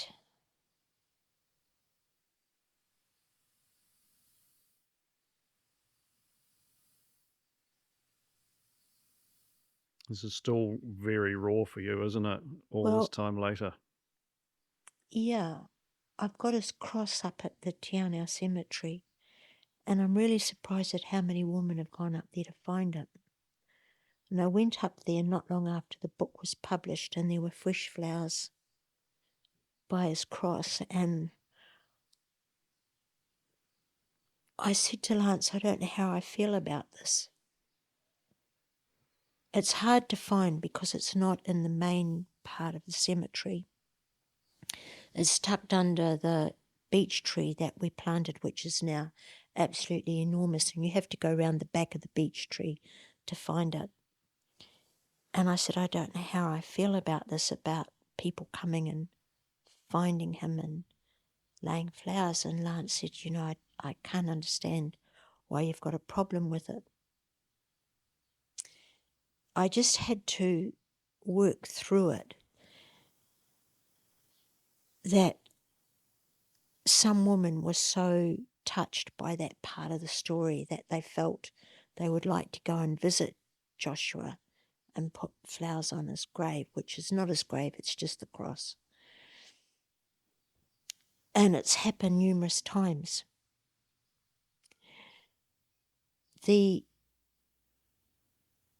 He was buried in a pauper's grave, and that hurt. It really, really hurt that he was buried in a Catholic cemetery in a pauper's grave. And did you attend his funeral? Yes, I did. And it was a little coffin, but I didn't go to where they buried him. I was still at the hospital, and they let me out of hospital to go to the service, and that was all. And it wasn't until quite a bit later that I went back and decided that I didn't want him to be in a pauper's grave, even though that's where he is. And that was the time that I really felt that I was totally insane.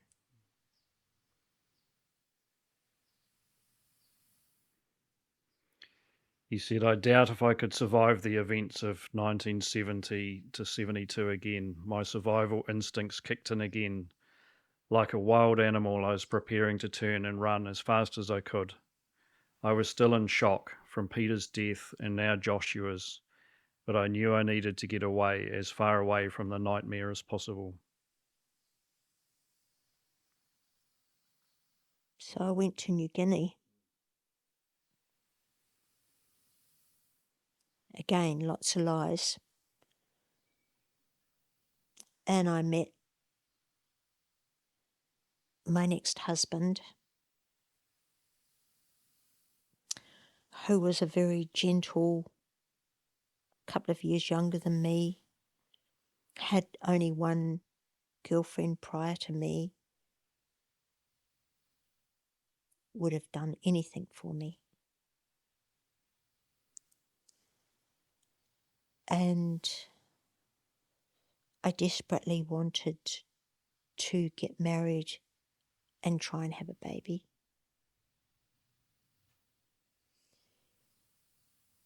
And it just, everything just compounded. And here was this amazing guy, and he knew really nothing about me. But you said you were falling in love with him. Yeah. He was so gentle and generous, understanding, everything a woman would want. And he didn't deserve me. He really didn't deserve what I gave him. He knew nothing about me. You learnt the art of penciling in Yes. PNG. Yes, I did. I've never heard of penciling before.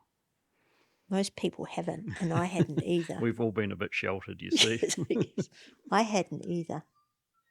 But that was again through my nanny that taught me how to play cards, that I met this guy who was running an illegal gambling. Well, it was mainly horse racing, but also they did play cards. Quite a big Chinese population in most of the towns throughout New Guinea, and they were all big gamblers. And so he needed someone that would answer the phones, get the course, the condition of the course, keep up with what was happening with the horses in the next race, what was happening with the jockeys, and just keeping a tab on what the betting situation was. So you called a penciler because you're rubbing out, but you're doing it with chalk on a blackboard, or you're doing it in a book. And so he taught me to be a penciler, which was totally illegal. And I loved it. I absolutely loved it. And I remember that there was a horse running in the Melbourne Cup, and it was a grey, and its name was Kiwi, and it won. And I said, I'm going to put money on this horse because it's grey, because not many grey horses run in the Melbourne Cup, and because its name's Kiwi, of course. So I'm going to put money on it. And he said, oh, that horse won't win. And the bloody thing won. It was so exciting. Yeah. So they were heady days. But when I went back to get married, I had to put all that aside because that was not his life. His life, he was a traffic control officer with out at the airport. And he was everything I wasn't, really. Yeah. So you said I didn't have the confidence to settle down. I considered myself to be a bad deal when it came to relationships. Yeah. Everything I touched seemed to fall apart, and further pain down the line felt to me inevitable. I couldn't face the prospect. Yeah. So you ran. Yeah. And you left Matt, went sailing again, and sailed to Indonesia, Jakarta, Yes. Singapore, some pretty exciting places. Matt accepted that I had to go and said he would wait for me. Only now do I realise what incredible insight and understanding he had. He let me go even though it broke his heart. Yeah. I don't think I had an option at the time. And he obviously understood that. Yeah. But he didn't know why. But he knew there were some demons. I've been, about 6 years ago,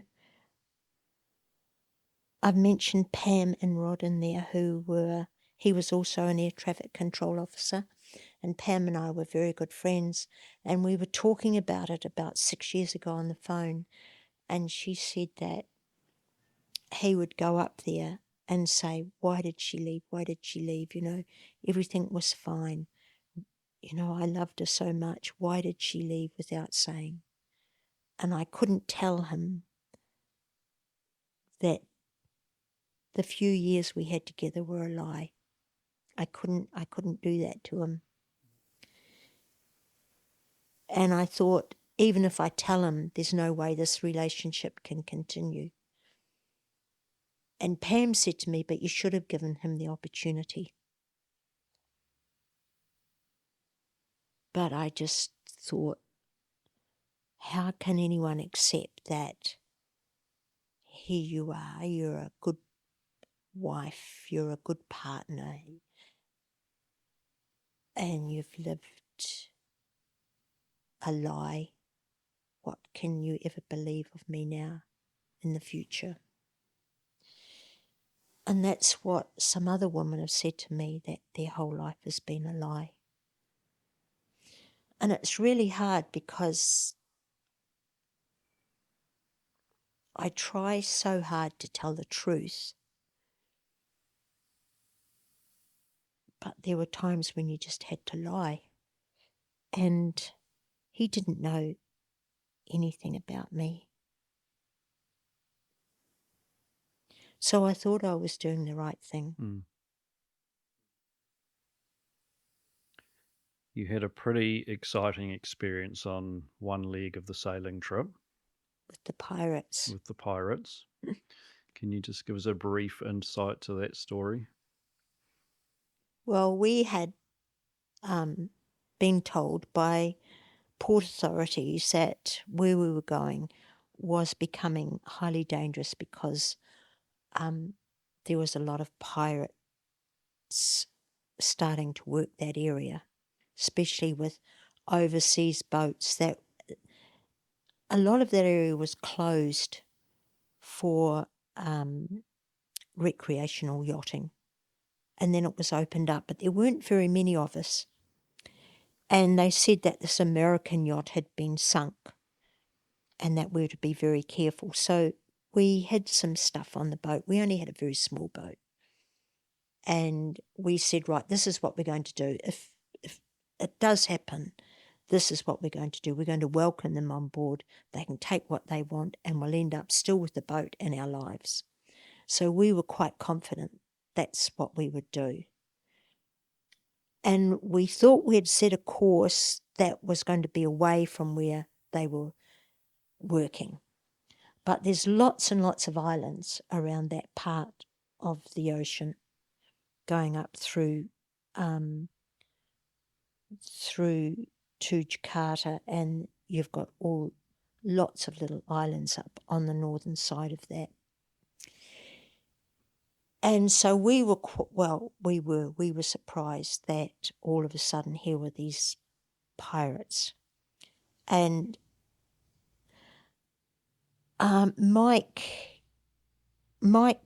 had said, all we'll do is if we get pirates beside it, we're just going to bring the boat into the wind, drop everything, let them on board, make them welcome, and then we'll just get on with our lives. And so when he said to me, to drop the sail, I thought, this is fucking stupid. And then he said, drop the fucking main, drop the sail. And I looked, and there they were. And I thought, shit, it's really happening. So we invited them on board, lots of smiling, take whatever you want, basically. And we just sat there, and then they shared the whiskey, and then they basically thanked us like that. Did you at any point think you were going to die, or you were No, I scared? just thought, they're happy. Yeah. They were very polite. They hardly spoke any English, but they didn't push us around. We just sat there and let them do whatever they have to do. They climbed into their little boat, and I went like that, and they said yes. And I thought, God, so I raced down, pulled out this we had a board, and we had our passports and my camera and some money stashed behind there, grabbed my camera, and Mike was going apeshit, saying, for fuck's sake, Ruth, just let them go. And I said, no, that we'll get their photo. And they posed. I couldn't believe it. And then they waved, and then they left. Unbelievable story. I know. And I said, we've got a photograph of them. We take it to the authorities. We know who these guys are. And he said, oh, God, Ruth, Anyway, you saw how it worked out. They said, well, there's so many places they could have gone. And we had marked on the chart exactly where we were held up and all that. It was just... A bit surreal, I guess. It was. We were sitting there and Mike went down to get a bottle of whiskey, but of course they'd taken all the grog. Fucking hell, all the bloody grog's gone. I said, look, what the hell? We've still got some money. We've still got our passports. And we've got a photograph of them. And I said, and we've still got the boat and we're still alive. Mm. That's a whole lot of pluses, Mike. Get over it. Let's just go to Jakarta and sort this out.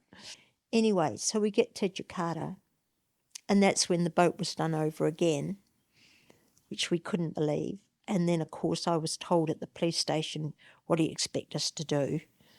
So the photograph didn't help us at all, but I was sitting there thinking, fuck, we've just been done over by pirates. This is going to be a good story.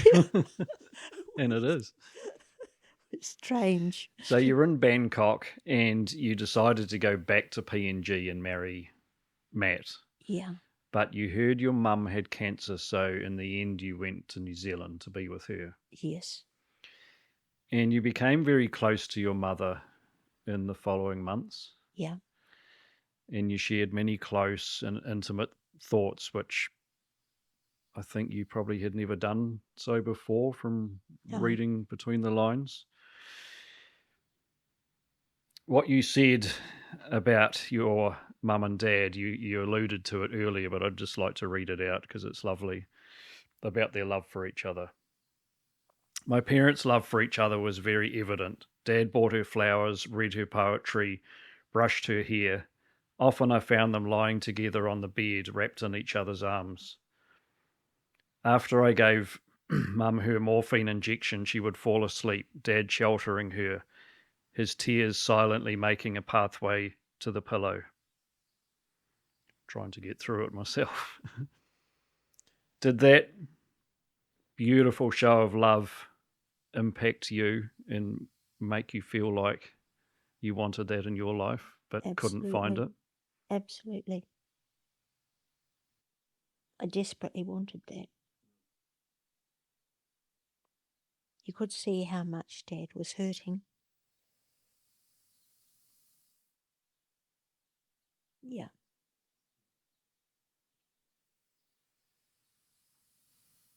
Mum needed to spend her last few weeks together with Dad, so you left them to their own to be together.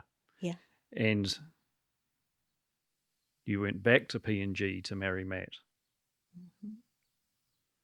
And you did get married, 1972, I think, and your mum passed away 4 days later. Yeah. Death was such a frequent visitor in my life, I had learnt to block out the tearing pain before it consumed me and plunged me into depression.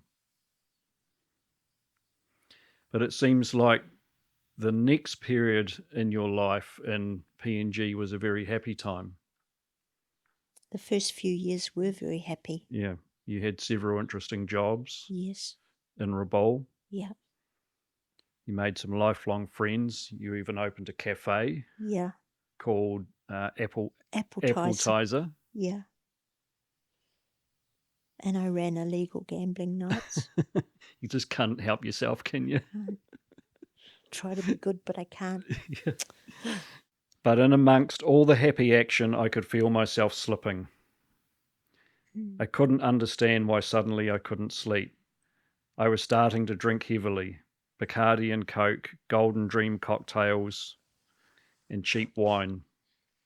Was it because Matt's contract was about to finish and we were starting to plan a life in Australia, or maybe because we were starting to talk about a family? For the first time, I started to feel fear. Over a very short time, my life changed completely. The house of cards I had built on top of my past was collapsing again. Instead of working it through with Matt and talking to my friends, I sold the coffee shop, packed up 4 wooden tea chests, and walked out, leaving Rabaul overnight. I was back on the run.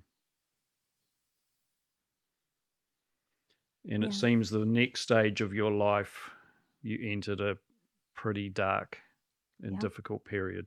It was. And you wrote an extremely powerful chapter about back in Australia going to see little Joshua's grave, which was moving's not the word. Powerful, I think, is the word. Yeah. I thought that if I went and saw him, maybe I would start trying to piece my life back together. But when I got there and saw where he was and the opulence of everything, it was kind of a hill, and it went down, and the paupers' graves were down, and it was like a little bit of a swampy area.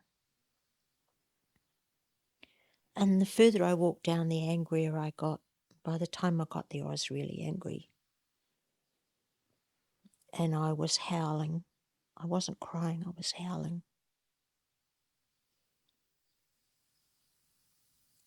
And I just thought, the only thing I can do is take him with me. And so I pulled the wooden cross out of the ground, and I wasn't thinking any further ahead. I wasn't thinking, God, now I've got to get a bus, or how am I going to get this back to the motel where I was staying? And it was pouring with rain. And it was pouring with rain. My umbrella had blown away, and I had mud, and I had this big wooden cross which stood about that high, because a lot of it was in the ground, but it came out relatively easy because of the dampness and the mud. I had mud over my coat.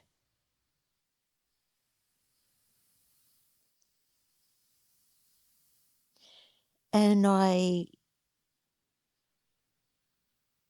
remember shaking and cold and thinking, I don't give a fuck what happens now.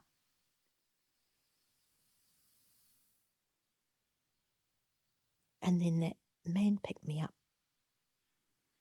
And this was one of the things I was saying, I had tears flowing reading this. And the couple picked you up and saved you again. Yeah. And that was one of those contrasts of grief and love, which sort of, made the story bearable and probably made your life Well, able to be continued on. She was scared of me. The woman was scared, and she had every right to be. That I must have looked a bloody mess. I would have been muddy and wet, and I had this wooden cross. And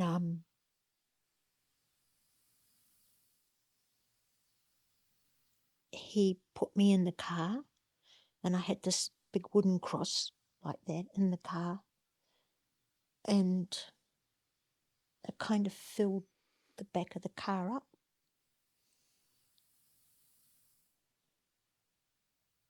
And he just kind of picked me up. And then he did that beautiful, beautiful thing of saying, I'll carry the cross for you.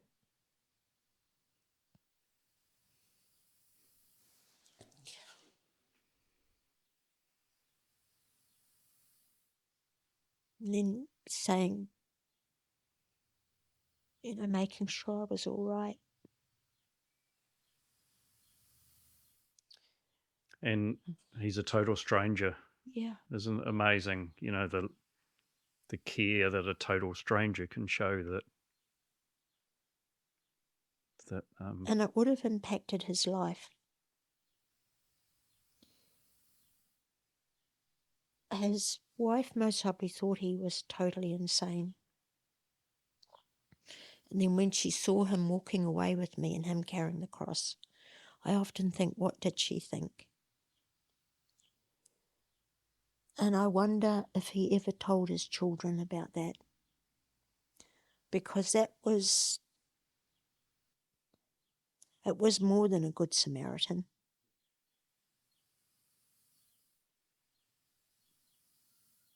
Yeah, just a man from nowhere. So how lucky was that, And this happened, my life there always seemed to be something that would step up and say, we're not ready for you to die yet, Ruth. Pull yourself together. Yeah. And that something was often someone with a very kind heart. Yeah, like Marek. I would have loved to have heard from Marek. I would have loved him to have read the book and contacted me and said, this is what happened, I'm fine. I never knew his story because we never spoke. We were both obviously lost souls. This was the chef that The you chef, worked with, yeah. Yeah.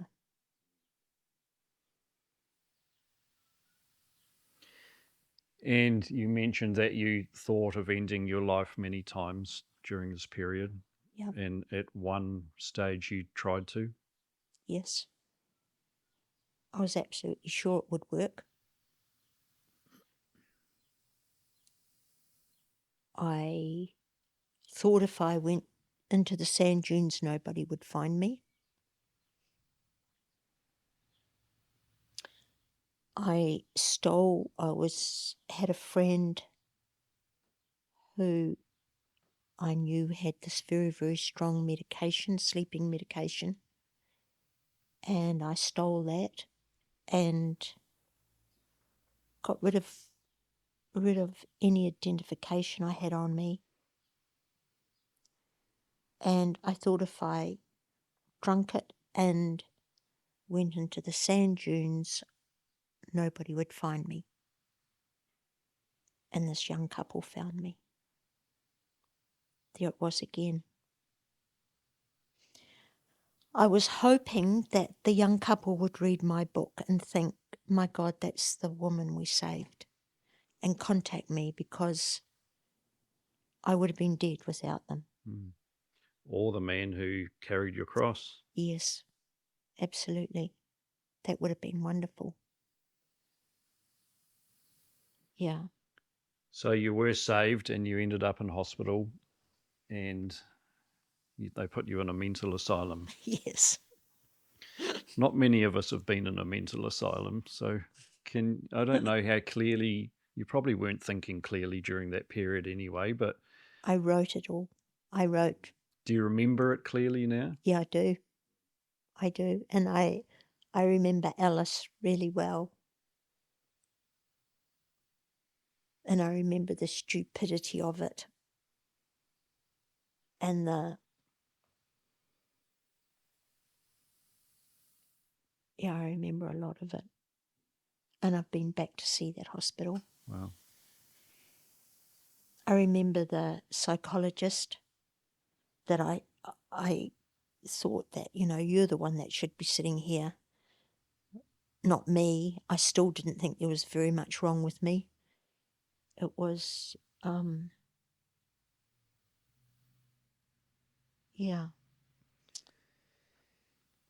was a very interesting time.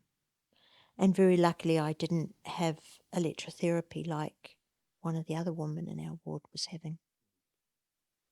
A hospital priest named Father Michael, I think. Yes. Gave you a card on it. And if I can read what he said, because I'd like you to explain what it means. It doesn't happen all at once. You become. It takes a long time. That's why it doesn't happen often to people who break easily or who have sharp edges or who have to be carefully kept.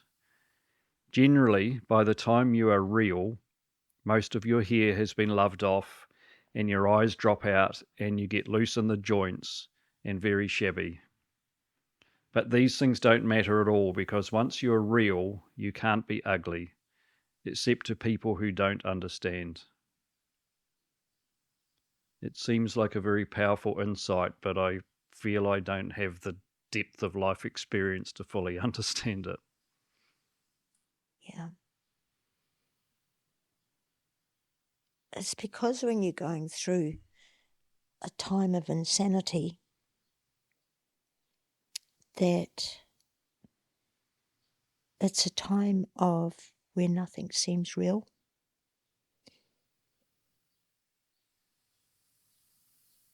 And you can't believe anybody could like you.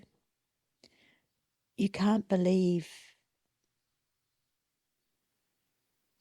that it doesn't matter what you do, it's never going to be enough. And that there's another disaster just waiting to happen. And it doesn't matter how good you are or at your job or anything, that you just don't feel connected. And it's not until you accept that this is you and all the things that have happened to you have made you as you are now, that all of a sudden you can be real. And it's like at long last you can tell the truth. At long last I don't have to prove myself.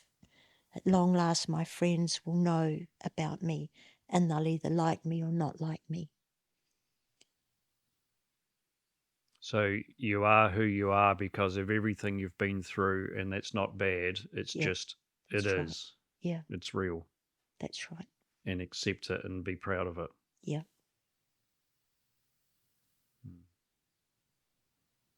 And I hadn't really, when Lance and I got back together,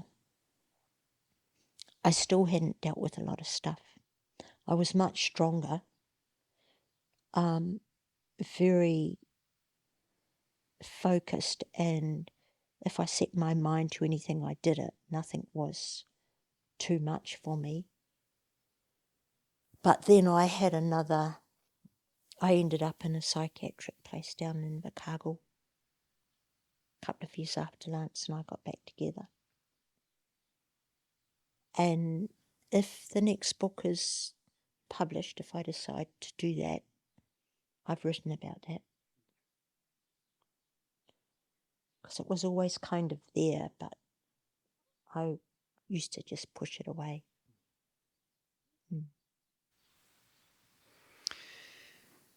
You moved back to PNG, got a job as an office manager. There's a bit of bouncing around the Pacific Islands as a theme here. And you moved in with an old boyfriend called Steve and fell pregnant again. Yeah. And I've got to say, my heart was in my mouth waiting for another tragedy, which Happened. Yeah. We weren't in love or anything like that. We were just long-time friends from when I was previously in New Guinea. And it was convenient. And then when I found out I was pregnant, the doctor said, "Have you been pregnant before?" Yes. And I told him the story and he said, "The very best thing you can do is have your tubes done. There's no way you're going to carry a child that's going to live." I've since found out that that could have been wrong. Really? Mm. Wow. I've had letters from women that have had RH babies, and with new treatment, they could carry them, and and they were fine. The baby was fine. But anyway, so I went, I had this abortion and had my tubes tied. And all I wanted was a baby. But it wasn't to be. Was that emotion raw, or were you just running on autopilot with no feeling? No feeling. None. I came out of hospital and I just went back to work as though nothing had happened. And I never thought about it till years later. As soon if it came into my head, I would just push it away. I thought more about Joshua than I did about that. And abortion is still so looked down on. And I wondered very briefly at the time, I wonder if I can carry this child. And he said, if you carry it, most likely will die. And I thought, I can't go through that again. Yeah, so I was on auto. I just went back to work as though nothing happened. Yeah. You met Tony in Madang. Yes. And eventually you moved to Australia and got married, 1976. And I'd like to read the paragraph you wrote about your wedding because it's quite funny. Tony and I were married in his parents' backyard in 1976. Just a small wedding for family, including the baby kangaroo I was rearing, who wore a red ribbon for the occasion. I'm trying to picture this in my head. None of my family came. We wore classic hippie clothes. Tony was in flares and a kaftan top, and me in a long green and white dress and sandals, my hair studded with flowers. His parents bought us sensible, practical wedding presents: sheets, saucepans, towels, and mixing bowls. You know where this is going. My father bought us a large, white, pregnant sow. That's right. Called Howard the Horrible. Yes. And in typical style of your family, from that sow, you started the piggery. A free-range piggery. Yes. Was one of the first free-range piggeries in New South Wales. And then I designed the farrowing shed, which was written about in the pig magazine. Yeah, my father said, well, I might as well when I asked him years later, why did you give me a pregnant sow? He said, well, I knew you'd do something with it. And I didn't really think you'd appreciate sheets or towels from me. He was dead right, I guess. Was. Yeah. So, and my father's name was Arthur James Howard. So after 18 months, the marriage to Tony started going downhill. Yeah. Tony had wanted just me, nothing else, no one else. He had plans for our future, but I was too busy to listen. I wanted more. My life was full of animals, people, work, good causes, and Tony got what little was left. Mm-hmm. The less time I spent with him, the angrier he got. The angrier he got, the less time I spent at home with him. The cycle embedded itself into our lives until there was nowhere for us to go. So after 4 years, that marriage ended. So you moved back to Sydney and did what you do. Yeah. Go sailing. Yeah.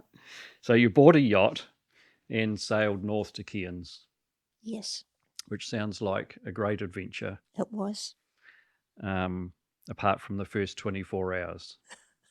I'm always seasick. Always seasick.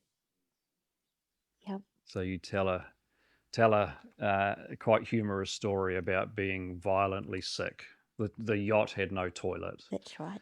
Violently sick with diarrhea and vomiting, sitting on a bucket trying to catch everything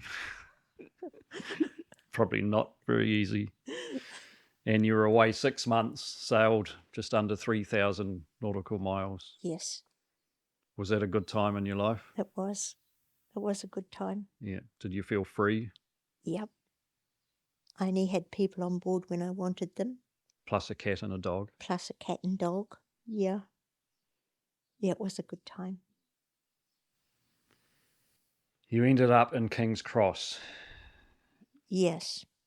And correct me if I'm wrong, but it seems to me like you've turned a corner by this stage because you're doing things for other people. Yep. Would that be correct? Yes. It's it not is. maybe all about yourself anymore and what you've been through, but you're using those experiences to help others. Yep. And I came to that while I was sailing. Right. Yeah. What were you doing in King's Cross?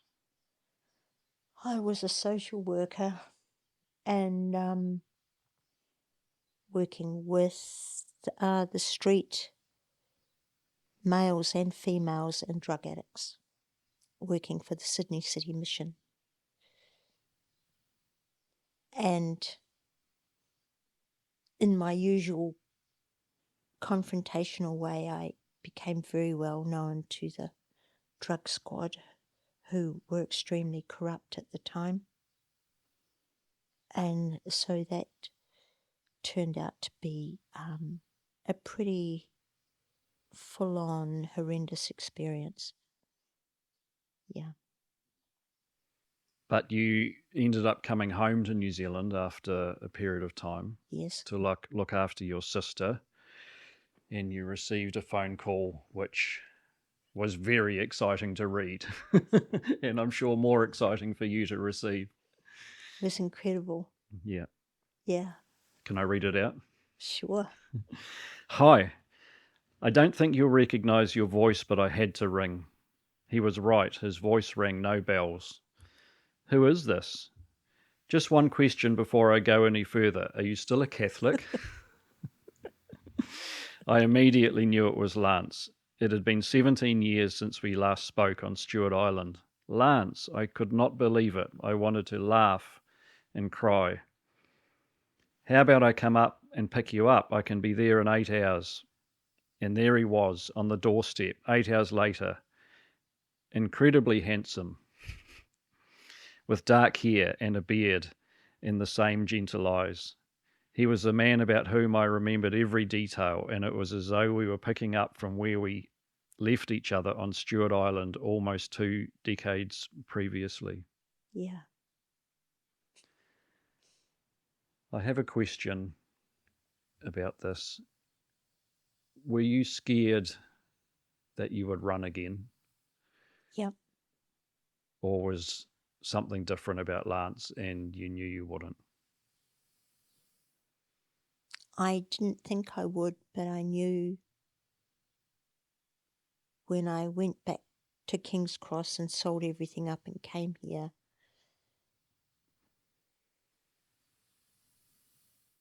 I knew that I never wanted to leave.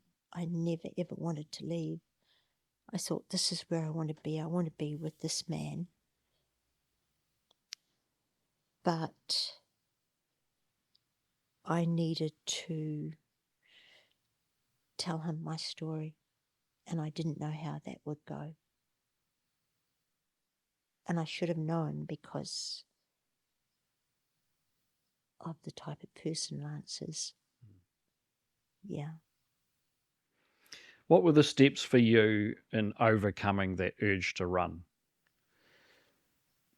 Which it seems to me every time you did it, it just dug you deeper into the hole that you were in. Yeah. Were there some steps you can look back on that moved you past that point? Well, it was Lance. Right. It didn't matter what I told him, he would just accept it. Mm. And he'd say, we'll work through it, love, or I'm glad you told me that, or I can understand you better now. But I've written the chapter on when I hit bottom again. And we both, I wrote it while I was talking to Lance, and to get how he felt when things were falling apart and how much he wanted it to work. I wanted it to work too because we loved each other so much. But it wouldn't work until I addressed all of the issues, and for that I had to go to counselling. And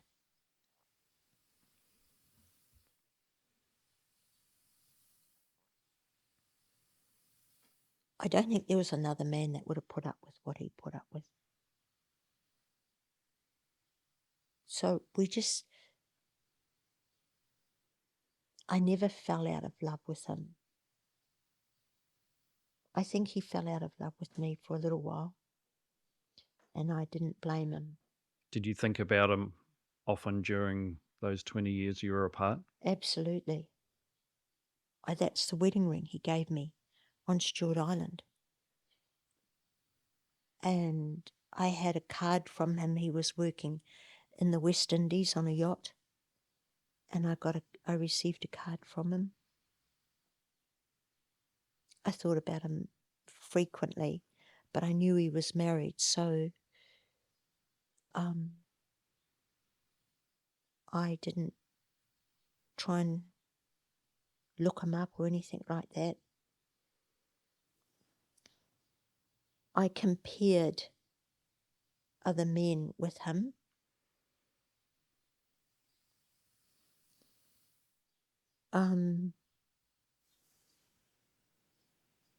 I knew that the love I had for him on Stuart Island was extremely powerful.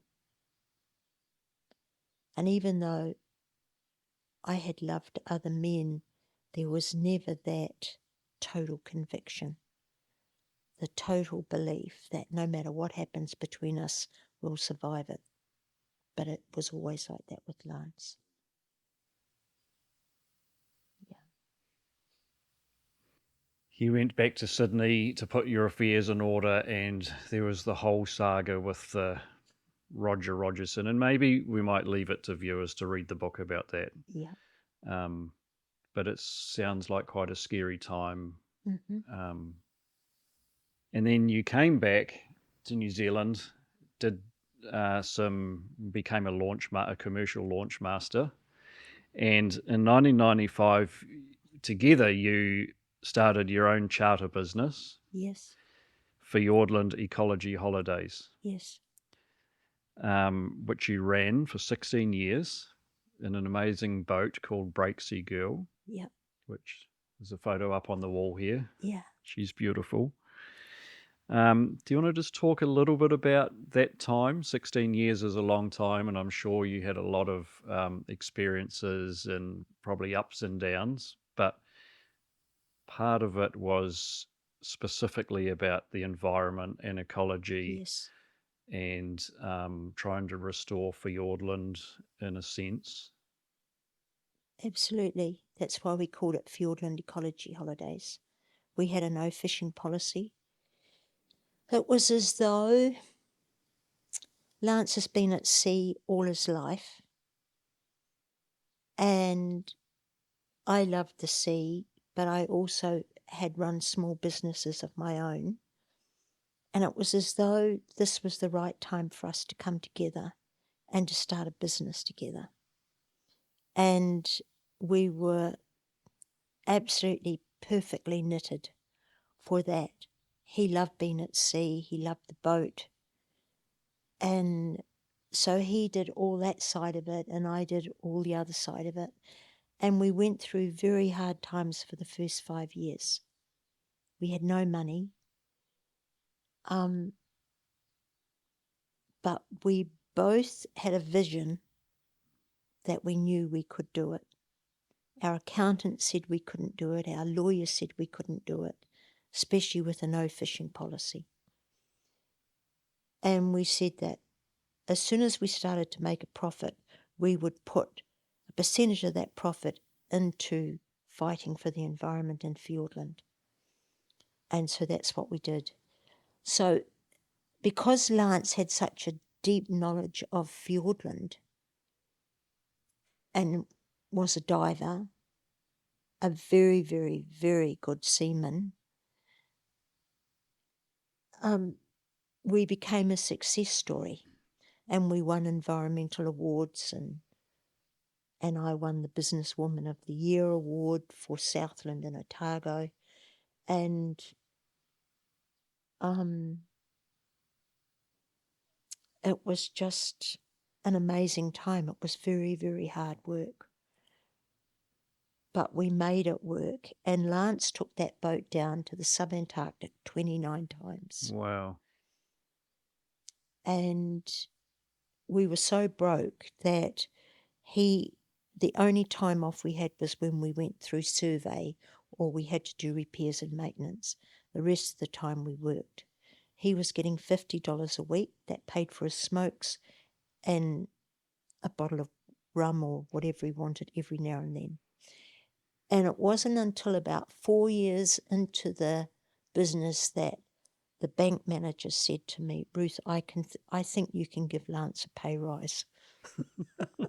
Two packets of smokes and 2 bottles of rum. Sounds like a great business. It was a fantastic business, but we both wore ourselves out. And Lance came home and said, I'm not giving my best to our passengers anymore. I'm too tired. And I knew I was tired as well. And he said, we're going to have to sell it. So, and I agreed, but we had written down how we would sell it and who would buy it. And it was never, ever going to be sold to anybody with just the money. We set a price and we said this price is non-negotiable. And we are not going to sell it to someone that's going to turn it into a fishing boat or a charter fishing boat or anything like that. It's got to be someone with the same vision as us that is going to help environmental issues on the coast and do environmental education. So that's what we hung out for, and that's what we, in the end, managed to sell. Yeah. In 2011, you wrote that you finally found the courage to marry again. Yep. Was there something about the act of marriage that you feared might bring back past demons? I'm just wondering why you wrote those words, we found the courage to marry. Well, Lance had a failed marriage, and we were both a little bit scared of marriage, and why get married? Yeah, because you've been together for so many years. For so many years. But I wanted to get married. I always wanted to have a happy marriage. And I wanted a marriage like Mum and Dad. And so, and Lance knew that. And then, so he asked me to marry him. So that's what we did. What was your wedding day like? You wouldn't believe our wedding day. We've just written about it. Lance and I wrote about it. I'll tell you a story about our wedding day. A week before we were due to get married, we just sent out invitations, no presents, party. We were just going to fly up to Mount Titiroa and get married. So there was going to be 5 of us. And then we were going to come down and have this big party with all our friends. Family from Australia, all over, people came, all these amazing friends we had. A week before we were due to get married, Lance got severely sick and ended up in isolation in hospital. And the specialist said, you won't be getting married next week. And I thought, fuck, here we go again. And he said, we don't quite know what's wrong with him. He's got no white blood cells left. He's going to be strictly in isolation. He was losing weight like nobody's business. And he said, so I think you better call the wedding off. And I said, no, we had our wedding thing saying we were going to get married on Mount Titiroa, and the specialist said, well, okay, you can get married in the ward. There'll be you and Lance, a nurse, and the celebrant. I said, that's fine. And you'll have to wear all protective gear. I said, that's great. I don't care what I wear. So we organised to get married in the ward. Lance was just getting worse and worse, and I said to him, love, if you don't want to get married, just tell me. Don't go to all this trouble not to get married. And he said, no, I want to get married. I said, okay, well, we're going to get married in the ward. So Can I just stop you here? I'm pleased he's still alive because I'm terrified where this is going to go. So anyway, I was staying with a friend down in Invercargill because I was the only one allowed to go in and see him. And the specialist said to me 2 days before we were to get married in the ward, I've got some good news for you. He's got some white blood cells. I said, that's great. He said, so, he's going to start picking up. I said, brilliant. So that afternoon, I got a phone call from the specialist and he said, can you give injections? And I said, yes. And he said, okay, Lance can go home for 5 hours. He can be picked up. You can take him and get married, and he's to come back to hospital straight away. And I said, great. So I had to go back and change the bloody marriage license again. And the lady by this time was really cross. She said, this is the last time you can change it. She said, you haven't got enough time. He'd lost so much weight, I had to go to Helen Stein's and ask the man if I could take some trousers and shirts for him to try on so that he could at least wear something decent. And so we did that, and I said, right, you're going to come home and get married. He said, great, that's fantastic. So organised for his brother and his son who came out from Melbourne to go down and pick him up, to bring him up here to get married. About 3 hours before they were due to go down and pick him up, I came up, my sister came over and organised the whole wedding. We were then going to get married in the Manapuri Hotel because he wasn't well enough and we didn't have time to fly up to Mount Titiroa. So we said, right, we'll get married in the pub and have the party there. We'll get married and you go back to hospital and we'll have the party without you. And he said, great. So about 2 hours before the boys were due to go down and pick him up, the phone rang and it was the specialist. And I thought, no. And he said, how would you like to have Lance home for the weekend? It wouldn't be too bad. I said, I'll cope with that. He said, okay. So he said, right, you're to bring him back on Monday. Wow. So we had him for the whole weekend. It was just none of the guests for the wedding knew any of this was going on. They were saying to my sister, where's Lance and Ruth? And she was saying, oh, they're busy. I said, don't tell them, anything could happen. Just don't tell them. Say that it's just going to happen. We're going to get married at the hotel. And we did.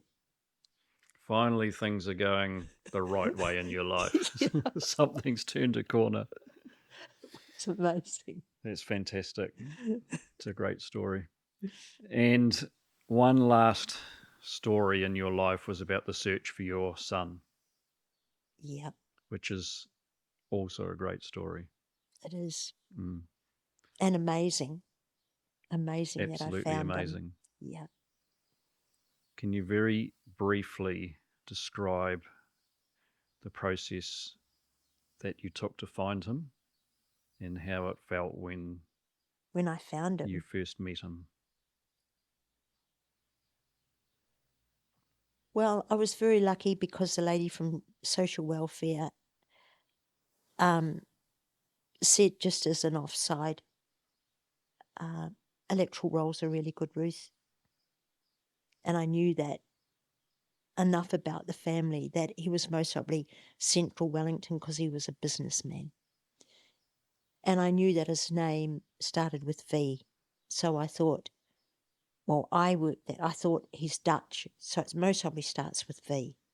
And if it doesn't, I don't know where to go from there. But it might be Van something or something like that, Senny's Dutch.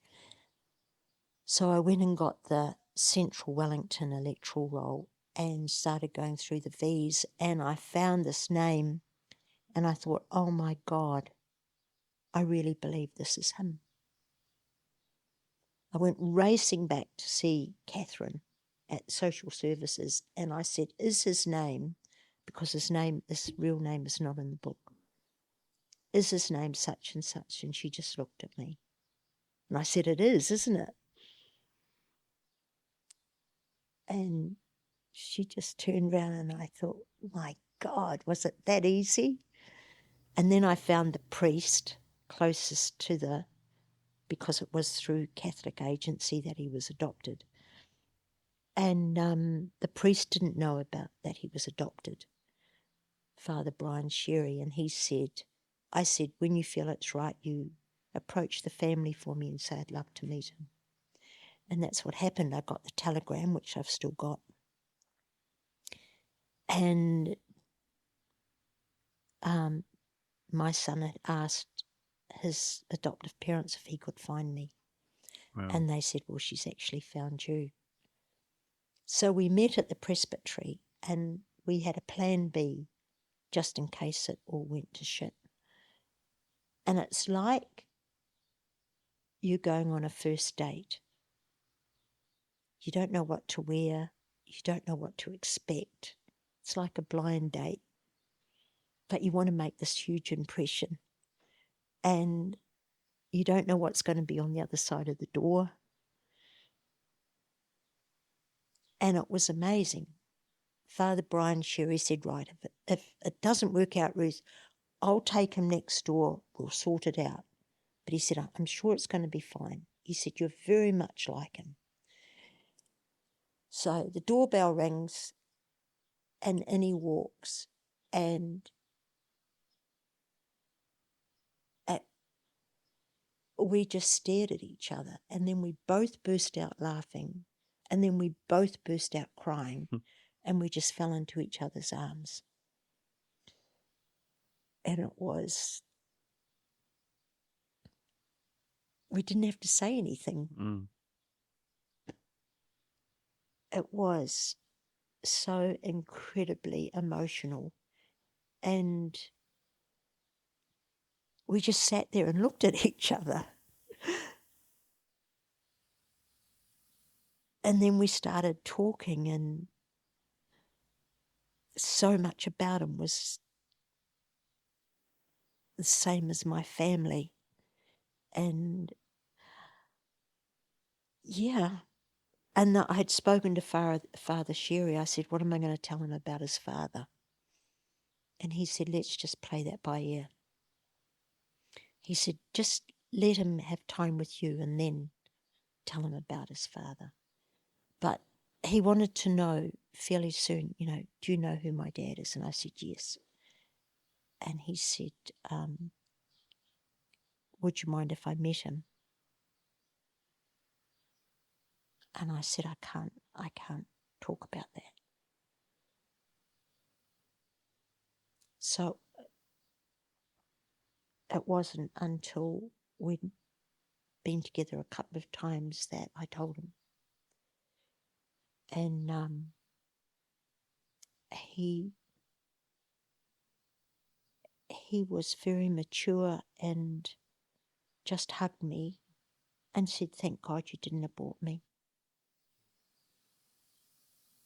Yeah.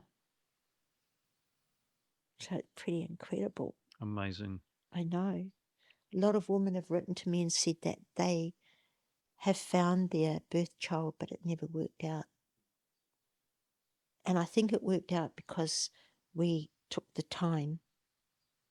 I didn't turn up on his doorstep. And Father Sherry spent time with him. Do you see him much? Yeah.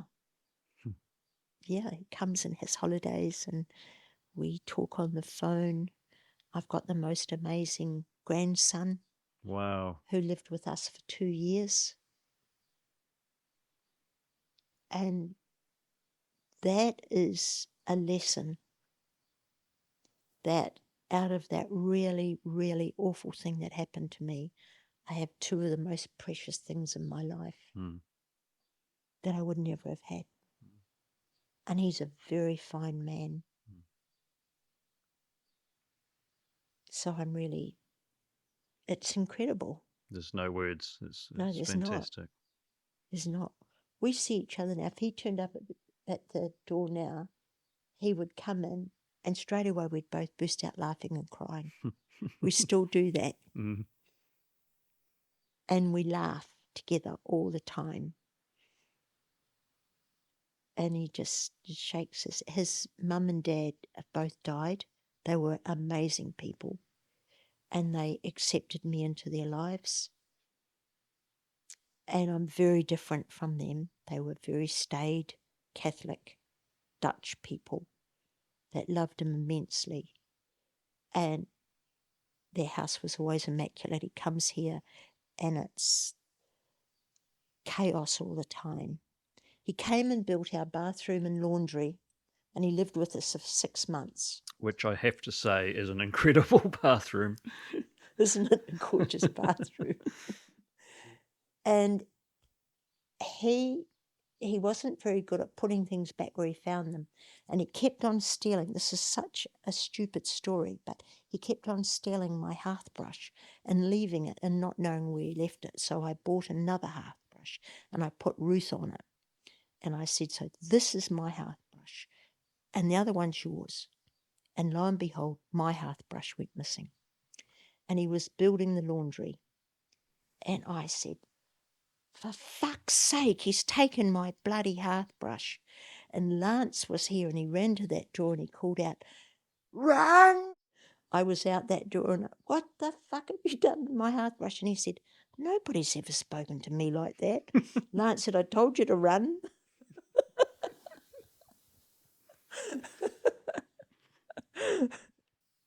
At age 71, you opened My bookshops. the first wee bookshops, which is now such a, well, I wouldn't say it's a big part of your life, it's your life. Would that be right? And Lance's. Or maybe your life is part of the bookshops. So you've got 3. There's the main bookshop, which is beautiful. If people haven't been here, you have to come and have a look. It's very gorgeous. And there's a children's bookshop. Yeah. And a little area for men called the Snug, with books of trains and farming and planes and all the sort of stuff that we like. What was your purpose for the bookshop? What is your purpose for the bookshops? Because it's clearly not to make money. We mentioned this yesterday, and there's stories about giving away books and donating the money, and it's not a very good business sort of thing you're doing. What do you want to achieve with the bookshops? I just love the people and I love books. I needed an excuse to buy more books, and both houses, our place and next door is full of books.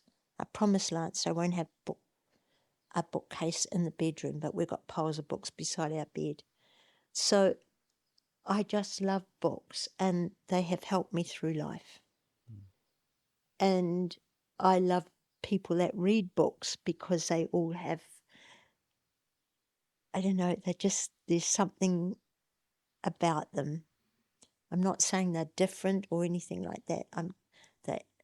It's just every day you have all these wonderful people coming into the bookshop, and then you see where the books are going, and it's just a magical place where someone can come in and say, I want a book that blah, blah, blah, blah, blah, and you can say, I know the exact book for you.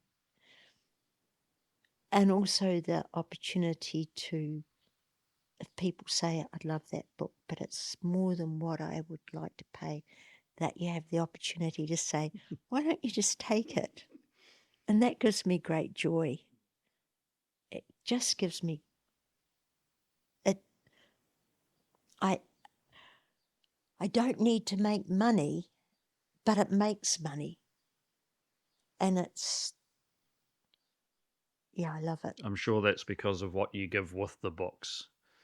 yourself and Lance and the love and the environment and Yeah, all of that. hugs It's every day. yeah. I get hugs every day. Mm. You wrote that I'm convinced there's a book for everyone, and it amazes me how often that perfect book is on a shelf in my wee bookshop with fewer than 1,000 titles. Yes. What's the perfect book? And why is it so important that you match that book with whoever's in the shop at the time? It's a book that will help them with where they're at the moment, or it's a book that will make them laugh, or it's a book that they can lose themselves in. And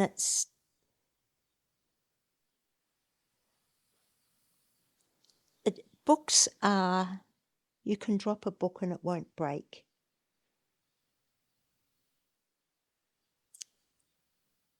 That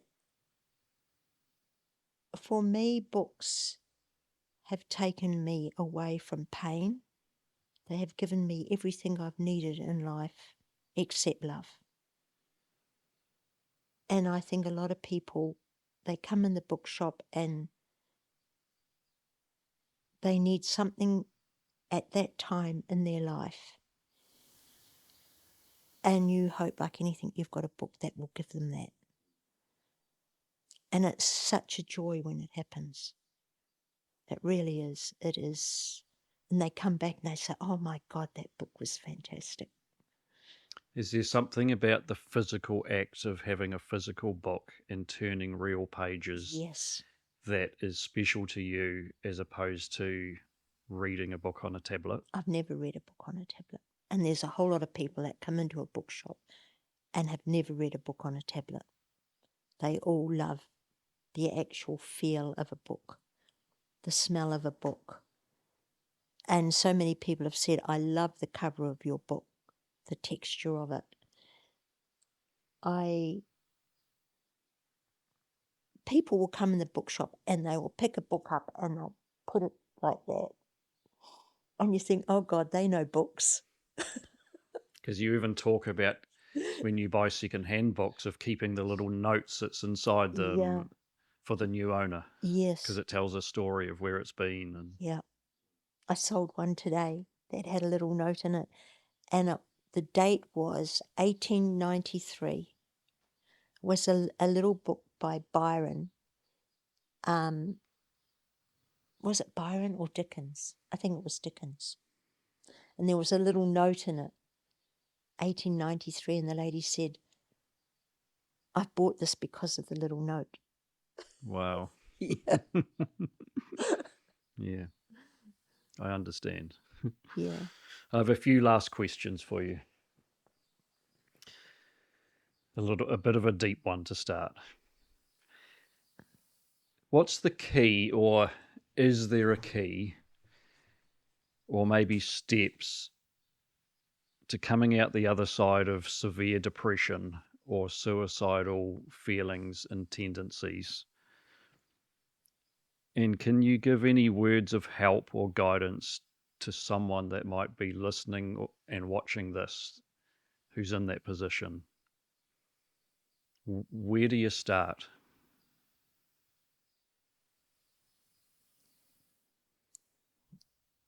Well, one of the things that I write when I'm signing a book of my first book, not my second book, but my first book, because I know a lot of it's going to touch the readers. And a lot of the readers have been through something in their life that they've had to cope with, like we all do. And I really have thought about how to sign a book. I will not put thank you, Ruth, or with gratitude, Ruth, or anything like that. I talk to the person and try and see where they're at. And one of the things that I write is that every one of us at some stage in our life will stumble, will fall, will walk across sharp rocks, There's always a stage in everybody's life where that will happen.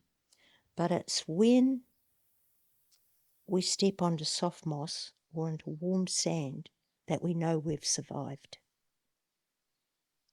And if we just pause for that moment, we know then that we've got the courage to keep going. And that's how I want to look at life, that it doesn't matter what it throws at me. I often think, what would I do when Lance dies? But I know that if I'm going to stumble, of course I am, but then there will be the softness and the love and the memories, and that will give me the courage to keep going. And I try and tell people that never give up. You're stumbling now, but just hang in, and all of a sudden you'll know that you've survived it.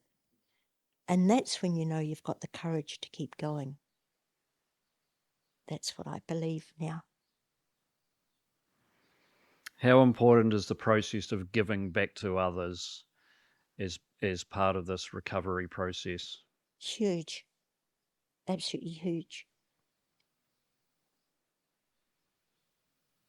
I will give as much time as needed to anyone that comes to the bookshop. They will hug me, but I want to hug them back because they have come to see me and they have given me something. And they say, thank you for writing the book, or thank you for being Ruth, or whatever. But it's not what I am, it is what unintentionally I've given them. And I don't think there's any greater gift than getting a gift from somebody. That it's more joy giving something than receiving it in many cases. In many ways, the scars I carry have, like weevils, nibbling away on a mash, given birth to something incredible. Life had not passed me by. I had lived every minute. Was I scarred and scared? Many times. Do I regret anything? No. All the events have shaped who I am today, determined, focused, hard to live with, deeply emotional, loyal, and not easy to love. It would be easy to imagine, or it is easy for me to imagine, that the years you and Lance missed together could give you a lot of sadness. Yeah.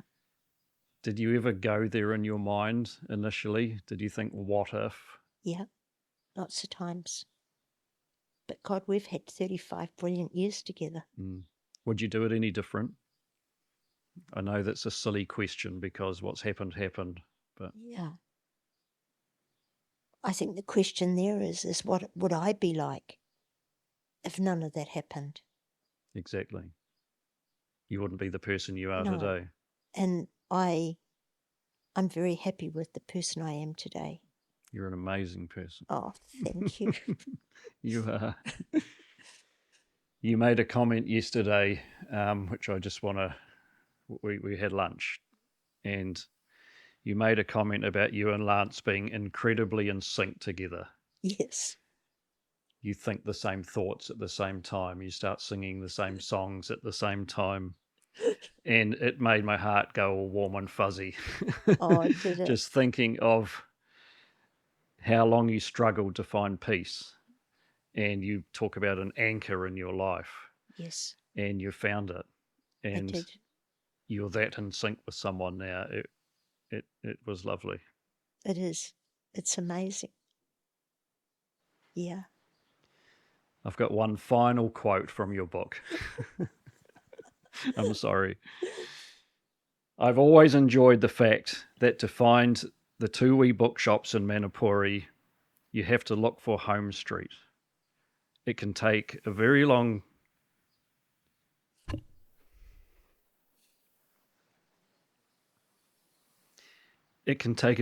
time to find your home. Yeah.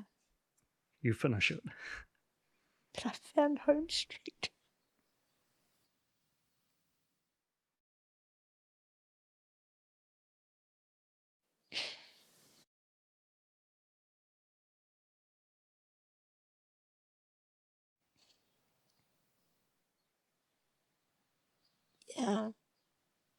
Isn't that incredible? You found it.